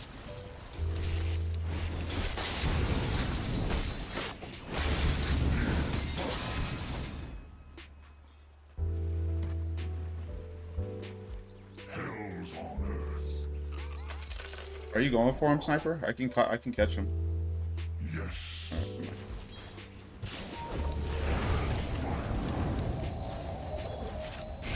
Slash and burn.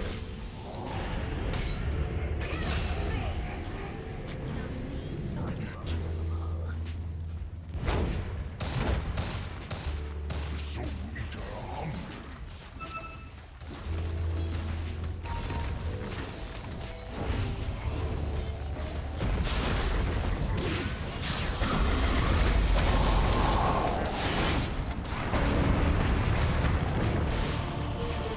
Just get out. Get out. I'm not there to tank.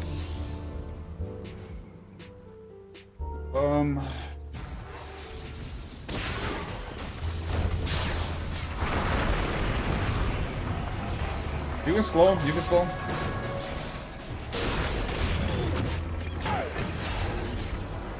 What's wrong?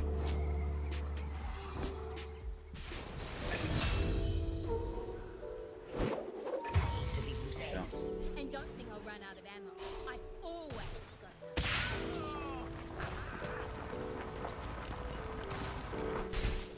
I'm gonna kill him.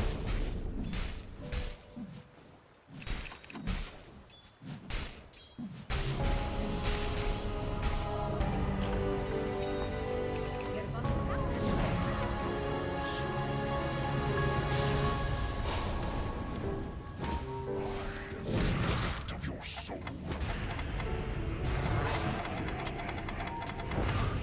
I'm not ready. The fire springs. Not yet.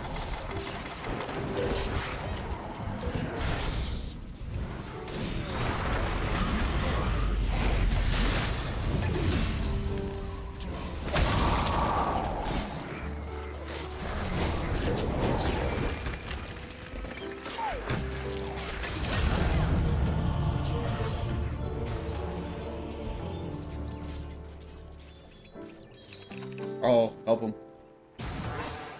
Hey, Weaver, can you start heading over?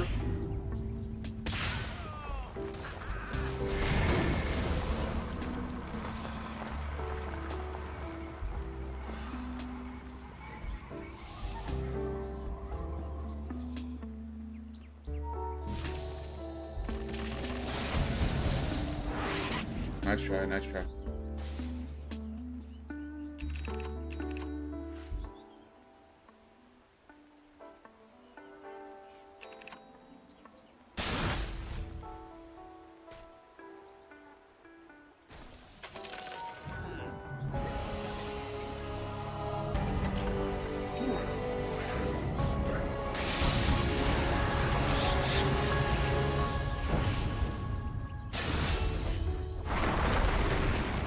Bring it.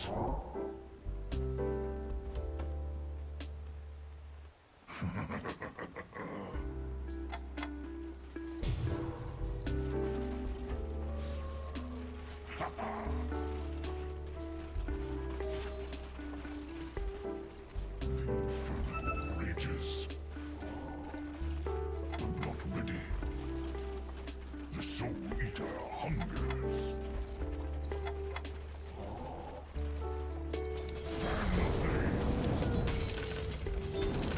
Slice your throat.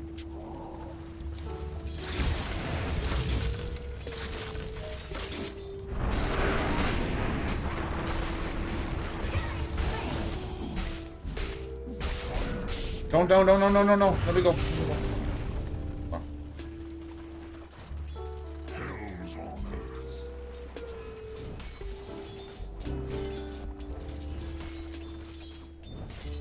By the fires of the pit. The inferno blazes. Oh, yes.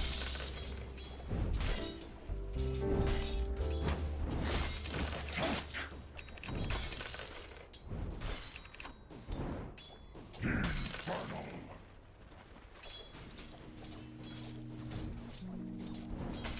Damnation come.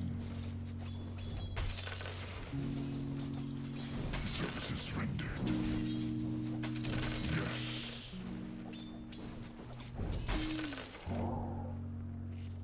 The ground burns.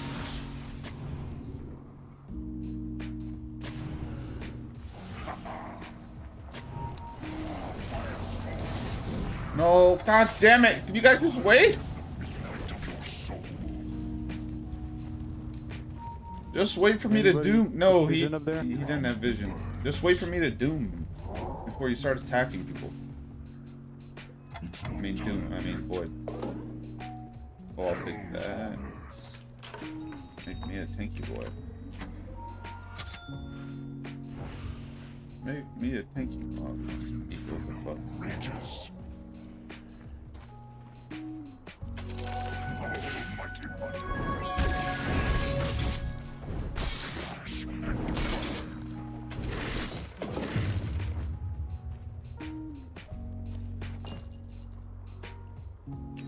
Sniper, there's an elven tunic for you.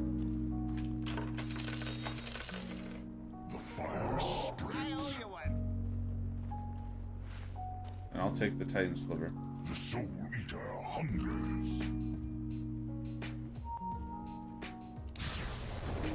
Yes. Not yet. Down. Yes. I'm not ready. Till damnation come.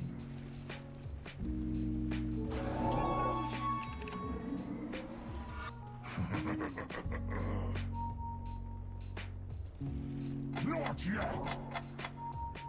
Yes.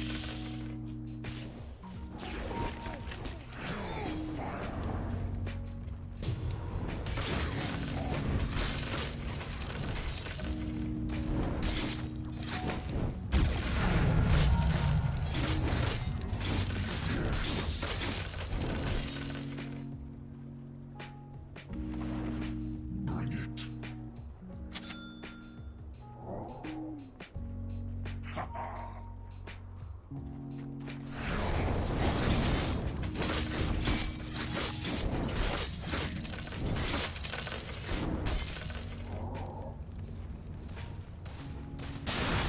The ground burns.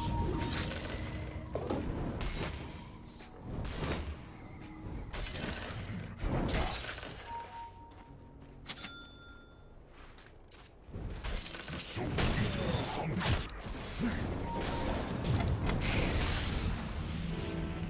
Till damnation come. Upon my voice adore thee.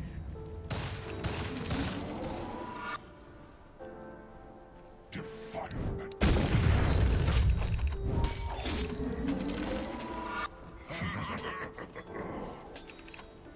Tornado down. Alright, we push. Yeah, we push. Steel.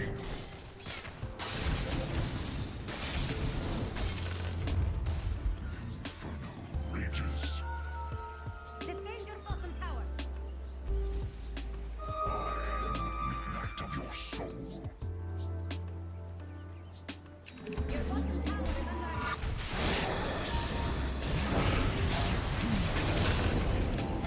Lightning burned you to ashes. Alright. You doing Roche or not? Yeah, we could Roche. Oh, Sniper TV for some reason.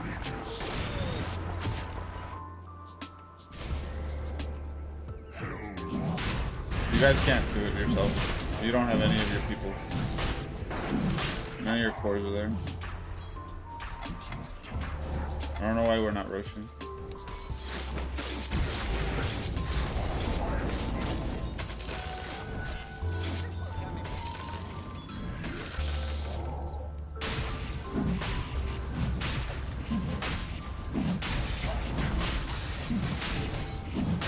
You're ready to take it.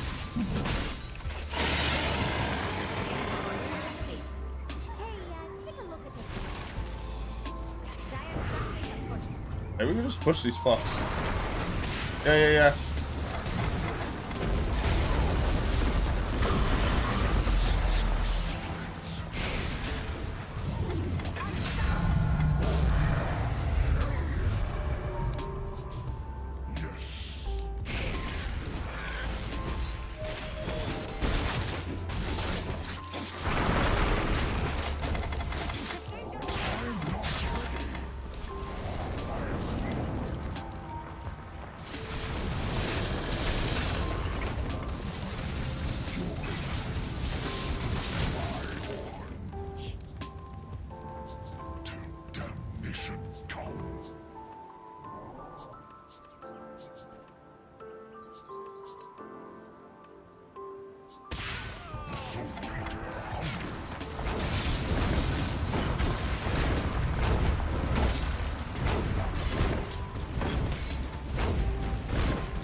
fine.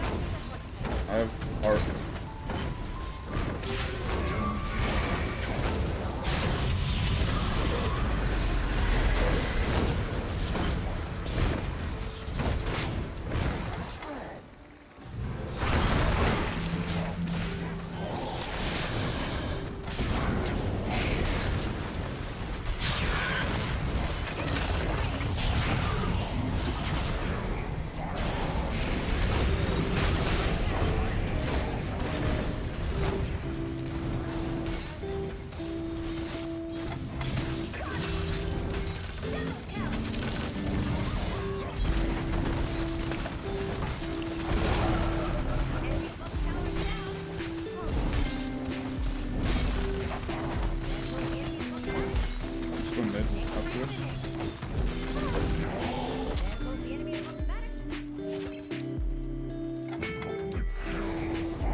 Go high ground.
Alright, GG boys. The enemy lost top barracks.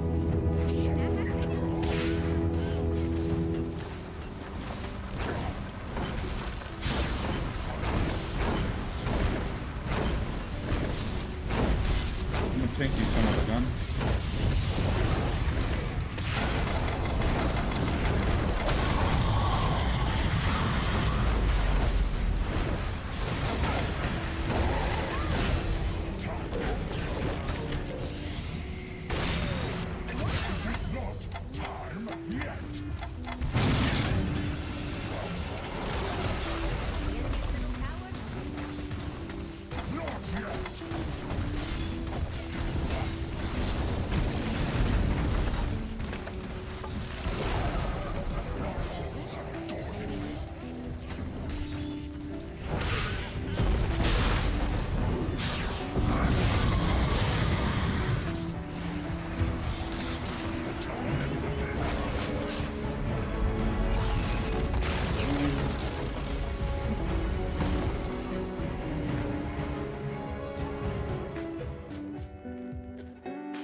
Easy clap, boys.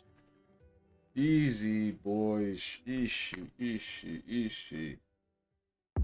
Alright, let's, well, that was fast. Might sign too. BodySlam.net claims the Punk stuff happened after Bryan, which has kind of thrown a wrench into how they want to present everything. Now they've got to reformat everything to capitalize off this buzz, which might mean they bring Bryan's debut forward too. With CM Punk seemingly set for an AEW debut, it was speculated WWE might make a last-minute play for him. Not so, according to Ringside News, who claimed they were explicitly told by their sources in the company WWE has no interest in doing business with Punk. This ties in with reports over the last couple of years that Vince McMahon has blackballed Punk from the company. He reportedly immediately shoots down Punk's name in creative meeting pitches, saying he is not to be trusted and has serious issues, labeling him as the one man I just can't do business with, even when Punk's agent tried to have WWE return talks in 2019. But why stop at Bryan and Punk? More talent signing tease segues. Last Friday saw a bare-knuckle fighting championship show take place in Florida. Where else? With more pro wrestlers in the crowd than a pre-pandemic NXT takeover. The most notable of these was Braun Strowman, who was shockingly released by WWE last month, with the official bare-knuckle Twitter account posting a picture of Strowman joking he's their new signee, while Braun was wearing a fanny pack. He can take the guy out of pro wrestling. Strowman revealed on his own Instagram that Dana Brooke's fiancé, the boxer Ulysses Diaz, got him tickets for the show. Potentially rather awkwardly, current WWE stars Karrion Kross and Scarlett Bordeaux were also at the event. Kross lost in 2 minutes to a roll-up shortly after this photo was taken. Jinder Mahal was also said to be at the show, but there was also a significant AEW presence at the event, with F4W Online reporting Tony Khan, Paul White, Britt Baker, Christian Cage and Cash Wheeler were all there. It was reported last week WWE might try to re-sign Strowman, as they're concerned he could also sign with AEW, and potentially their paths crossed here. Speaking of cross, Andrew Zarian is reporting he was now, but that doesn't always work out, as Matt Cardona, the former Blake's Alistair Black, Malachi Black explained video essay is now live for everyone to watch on Parts Fun Note, and it's already been widely praised, including by the man himself. So watch that video. It's really, really cool. Give him a like, give him a subscribe, give him a follow. You know, do what you can. Find him on Twitter on @elfakidor. It's with an F, El Fakidor. Give him a follow and you know, like the video, share the video. Really, really cool video. I love it when people starting to figure it out, and that's also why I did that stream back then, because now people are starting to think and trying to pull everything apart, and that's why I wanted to do it. So I'm really, really stoked that he did that, because it makes me appreciate the work that I put into.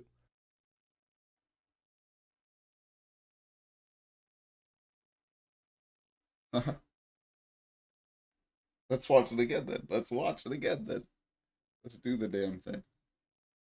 So where was it? I just recently watched it, actually. I'm gonna pull it up and I'll put it on the screen. It was very good. If you're not a wrestling fan, you probably won't like it, but for me, I am a wrestling fan, so I enjoyed it. Now I can't. Oh, there it is. Alright.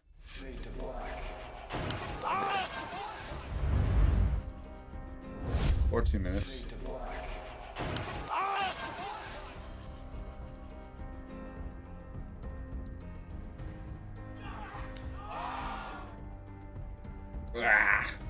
From the moment he rose up out of the mist, spat forth from the void, Alistair Black went after the NXT title like a man possessed. Foes were ceremonially dispatched with a black mass exorcised of their consciousness until he was raised up above all. Okay. But if you know your Bible, then you know. I gotta fold my clothes too while I'm doing this.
go ahead and watch it real quick while I'm folding this laundry. You know that pride goes before a fall, and there aren't many people who fell further or harder than the devil himself. What I'm trying to say here is that the main roster did Aleister Black dirty. Even so, this enigmatic figure with a devil at his back was slowly revealing more to us while on SmackDown, until the latest round of cuts cut that short. Now, seemingly having escaped the madhouse, he's emerged from the darkness, redubbed Malachi Black, and begun claiming skulls in AEW. Which makes now a great time to look into the legend and the lore of Aleister Black and what that might mean for Malachi in AEW. The devil's in the details. I'm Laurie, hailing from Parts Unknown, and this is the evolution of Malachi Black explained.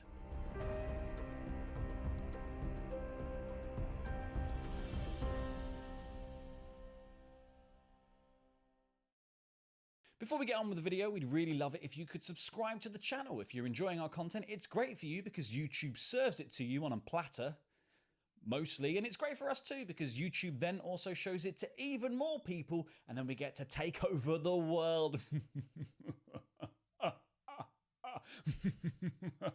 Like and subscribe.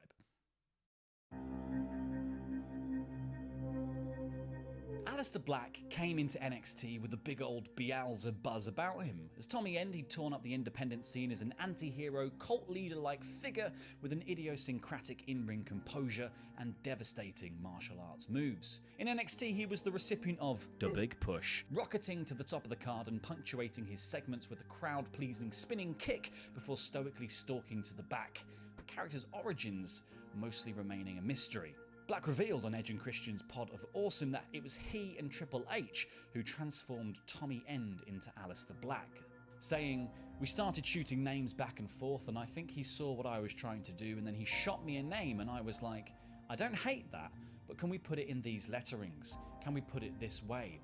It came out to be Aleister Black and I was like, that's it, bingo. And I think what Black was trying to do was evoke the name of infamous early 20th century occultist and writer Aleister Crowley, once dubbed the wickedest man in the world. Now, Edward Alexander Crowley had grown up in an evangelical household of the nonconformist Christian denomination, the Plymouth Brethren. His upbringing had given Crowley an aversion to Christianity. Now, as a religious skeptic, he developed a budding interest in occultism and became a practitioner of magic, which he spelt with a K because he was cool like Mortal Kombat. Something known as Mortal Kombat. He also joined the Hermetic Order of the Golden Dawn, who believed they had secret wisdom passed down from ancient times. But a 1904 trip to Egypt would change everything for Alexander. It was here that he claimed to have had a mystical experience, a meeting with a being called Aiwas, who dictated to him a prose poem which he wrote as the Book of the Law. His most famous teaching, "Do what thou wilt shall be the whole of the law." It's the idea that humans have their own true will, a grand destiny or a sort of moment-to-moment path of action that doesn't occur through conscious intent, but instead exists in harmony with nature. Is what Father taught me. I was wronged in fighting my true nature. Crowley founded a religious system called Thelema with this as its core tenet. He renamed himself to Aleister and grew his belief system to include drug experimentation and forms of sex magic. Don't Google it. Whatever you do, don't Google cakes of light. You've Googled it, haven't you? Bet you regret that. For his beliefs and for a story of a follower of his at his abbey in Sicily dying after apparently consuming the blood of a cat, Crowley was lambasted in the British press and disgraced. But after his death, his notoriety turned to fame as the counterculture of the 60s adopted him as a sort of libertine forefather of sorts. I am a cruel man because you have deemed it so. Beyond just the similarities in spelling, some other links can also be drawn to a certain Mr. Black. After his WWE release, Black revealed that he had originally wanted to join the company as a heel, but it was Triple H who wanted him to be a face, which meant I had to switch the character from being this obnoxious, sadistic, possessed by a demon guy to the same possessed by a demon devil guy, but then having remorse. Later in life, in a work titled The Equinox of the Gods, Crowley wrote, To me at that time, Aiwass was an angel such as I had often seen in visions, a being purely astral. So you've got two men who both rename themselves to Alistair, being spoken to by angels and both being dubbed dark and depraved by those around them. Admittedly, Crowley also described Aiwass as the messenger of Horus, as much of his pantheon was lifted from Egyptian mythology. But Black even alluded to that on his Instagram during a weeks-long build to his return as the Dark Father with this post: Father Osiris, through death brought life. Horus being one of Osiris' sons. And now this is probably me just being silly, but in Egyptian mythology, Horus, the falcon-headed god, had his eye torn out by his rival Set, which is one letter away from the other famous eye gouger Seth. And quite a few away from Murphy, who actually did that on Raw to Alistair Black. But it's no wonder when this eye stuff came up that Black picked it up and ran with it, as it all kind of feeds into his internal mythology. He also carried the eye forward into the Dark Father and now AEW, revealing on Twitch that, you know, the more research I did on like cult leaders in pop culture and stuff like that, they always had like a weird aesthetic trait, which was like they had like really white like hair, or they like, you know, had light eyes and stuff like that. So I wanted to kind of take that with me, you know what I mean, that character. But the Aleister Crowley-esque occult proclivities were just part of a melting pot of religious ideas that it appears Black drew on for his character. As mentioned before, he envisioned Aleister as someone possessed by the devil with remorse, extrapolating on that idea on Twitch. Aleister Black was basically the devil with memory loss. He knew that, you know, he'd done something wrong and he felt that he needed to pay for it. And I always thought it was an interesting concept. Like, what if, you know, when Lucifer fell to earth and he smacked on the ground, what if he woke up with like, how did I get here? And that was kind of the idea that I had behind Aleister. And that's something that was only really hinted at on WWE TV and in random posts on Black's Instagram, but the signs are there. His finisher being called the Black Mass is an obvious one, as Black Masses are ceremonies heavily associated with satanic groups and historically are a way of subverting and desecrating Catholic worship. And the candles used as part of Black's entrance evoke that feeling of a ritual, and the way that he rises up gives the impression that he's been spat right out of hell, or from beneath a trap door. In the dark, waiting to come out. His gear too began to become more demonic as the mask of stoicism slipped. And I used a lot of layers in that, but so the more angry Aleister became, the more he looked like, parts of him were made out of demon, had like demon flesh. That's why the kickpad was like fleshy looking. And even his early main roster gimmick of waiting for someone to knock on his door reminds you of the phrase, if you keep knocking on the devil's door, sooner or later, someone will answer you. I.e., you don't go tempting fate and don't go looking for a fight with Black.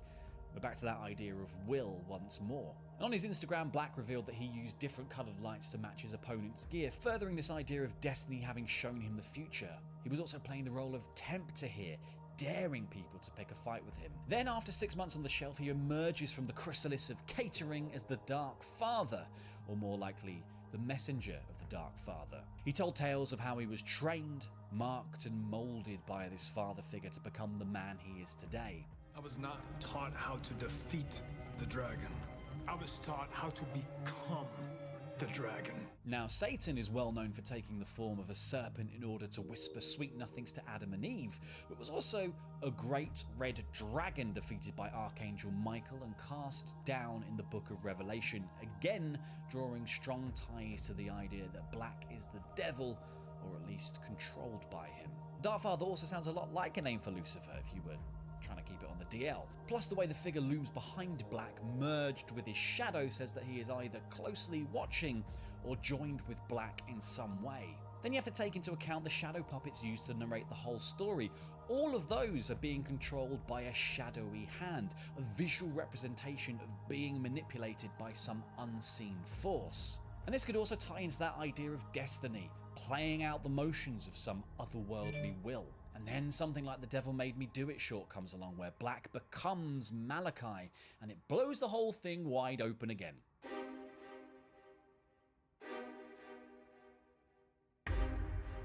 Not only does the title reference the infamous case of Arnie Cheyenne Johnson, who murdered his landlord and pleaded his innocence in court after claiming he'd been possessed by a demon. It's the subject of the latest Conjuring movie, just in case you thought this was documentary footage. But Black also sings a few bars of the Golden Earring song to close out the short. Devil made me do it. Oh, it was the acts of a man possessed now. And then the new name he's given himself, Malachi, is likely derived from the Book of Malachi from the Hebrew Bible. The book is often attributed to the prophet Malachi, though it may not actually be the author's name at all, as it simply means my messenger in Hebrew. So a dark messenger certainly gives off the vibe of someone possessed and builds on the idea of the man who told the tales of the Dark Father. So this short does something really interesting then. It kind of creates a Tommy Enderverse. You think everything's a joke and we're sitting here trying to help you. All you have to do is go to your meetings, take your medicine, maybe you'd start improving. You've been here for 5 years! Something as simple as this subtle dig at his WWE tenure from 2016 to 2021, 5 years, rewrites his history there as either a figment of a troubled imagination or somebody else being in control of the vessel that is Tommy End. And now, whatever is calling itself Malachi is in the driving seat. The Dark Father becomes a dark passenger, the demon inside that makes us all do terrible things, which was a concept used in Dexter to explain his urge to kill. And in the books, this was explored as an entity that might be the offspring of the god Moloch, which we all know from that episode of Buffy. But in the Dexter TV series, it traces its root back to childhood trauma. Now, Black has previously opened up about traumatic moments in his own childhood and how he had to overcome them, and also his own battles with anxiety and depression, which can also be a form of a dark passenger. So what if this is all just some manifestation of his mental state? Psychiatrist Carl Jung described the aspects of our personalities that we choose to reject and repress as the shadow. He believed the psyche is something that can be divided into component parts which function like secondary selves, contributing to a whole. He said, "No one can become conscious of the shadow without considerable moral effort. To become conscious of it involves recognizing the dark aspects of the personality as present and real." So what if all the different forms of Black are aspects of Tommy End or Tom Budgeon's fractured mind? What if these secondary selves, these unconscious parts of the mind, take over in moments of weakness as a way to cope?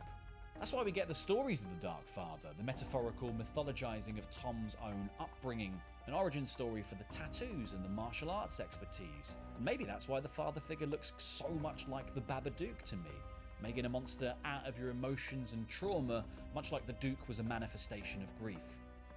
The Duke.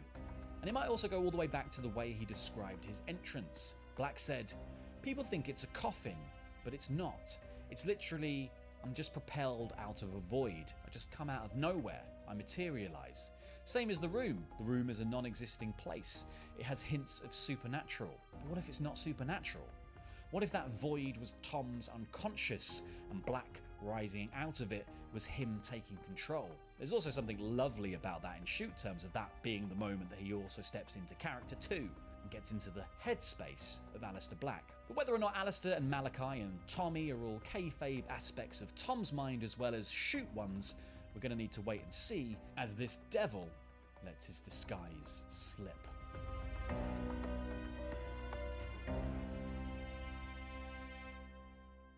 Thank you for watching this latest episode of Explained. If you enjoyed it, leave a like and a comment telling me what you think is going on with Malachi Black. And if you fancy more deep dives into character lore, why not watch this one about the Fiend? I'll see you next time. Jam that jam. Very good. Very good. All right.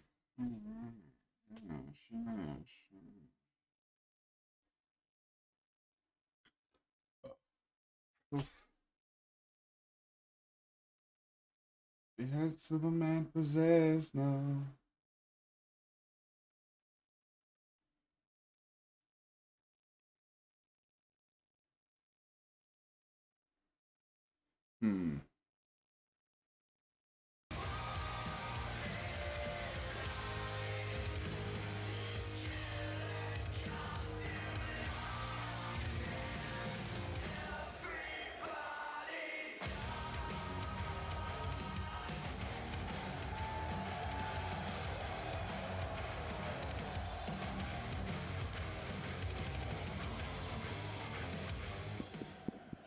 Hey, get your ass out of here. I'll put your Bullet Club ass down next week.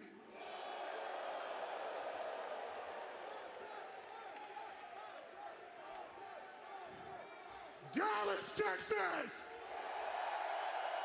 How about your brand new IWGP US champion? Y'all have a damn good time? Y'all coming back next time? All right, everybody, guys.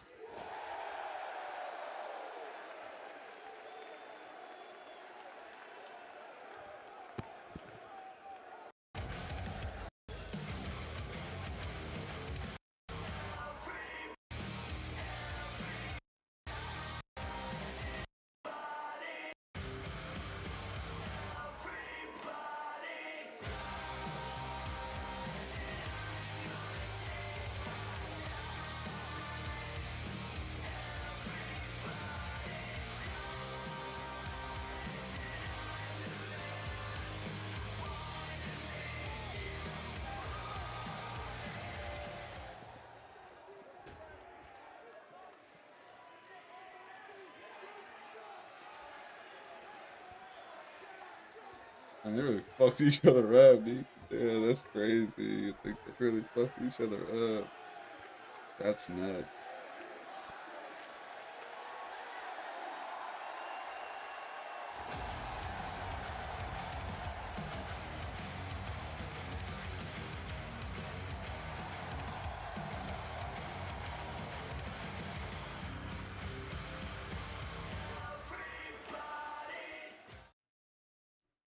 That's crazy.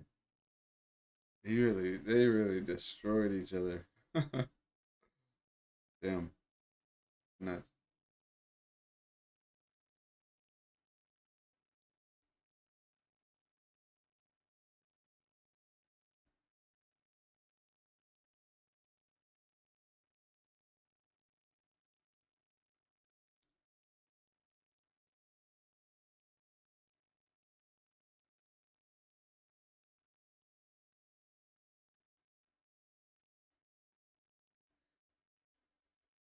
Everybody's eyes.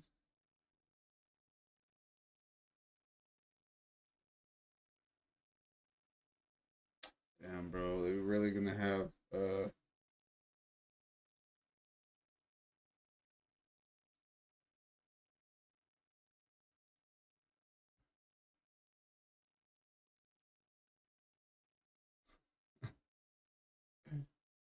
terrible idea.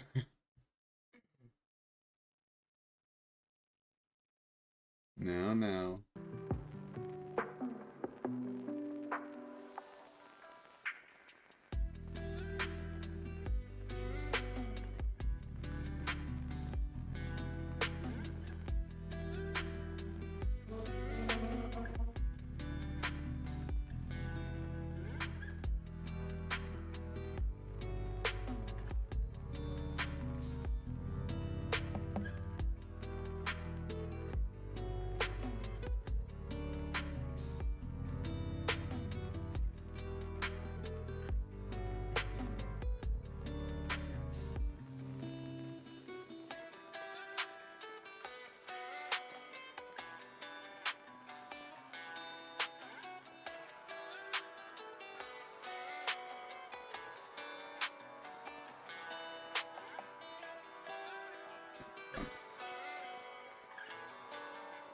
That is funny.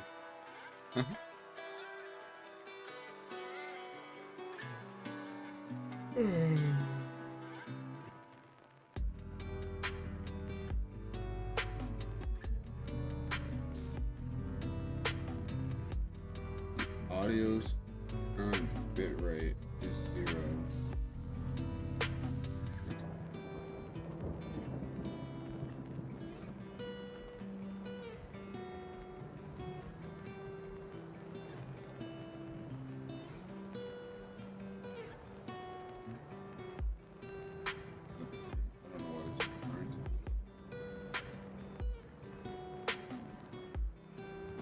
Oh, already. Oops.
Extreme health is excellent. Nice. That's what I like to see. That's what I like to hear. I like to hear that everything is excellent. Excellent. Hold on.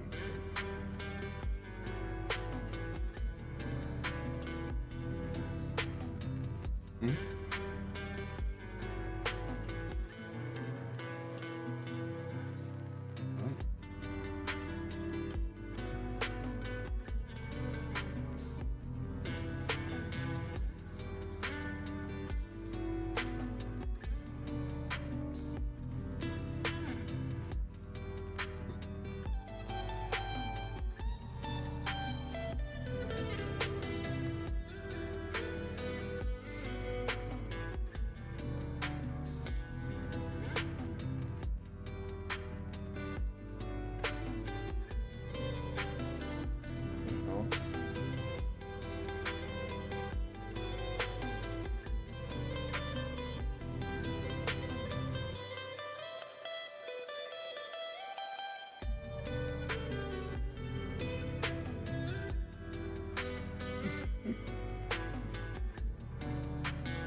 Hey, and I should probably do it.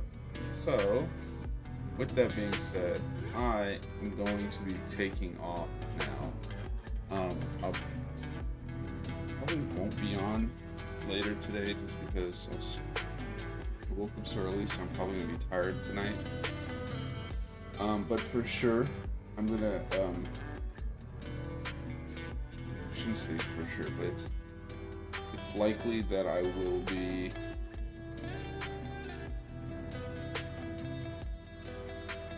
streaming tomorrow morning.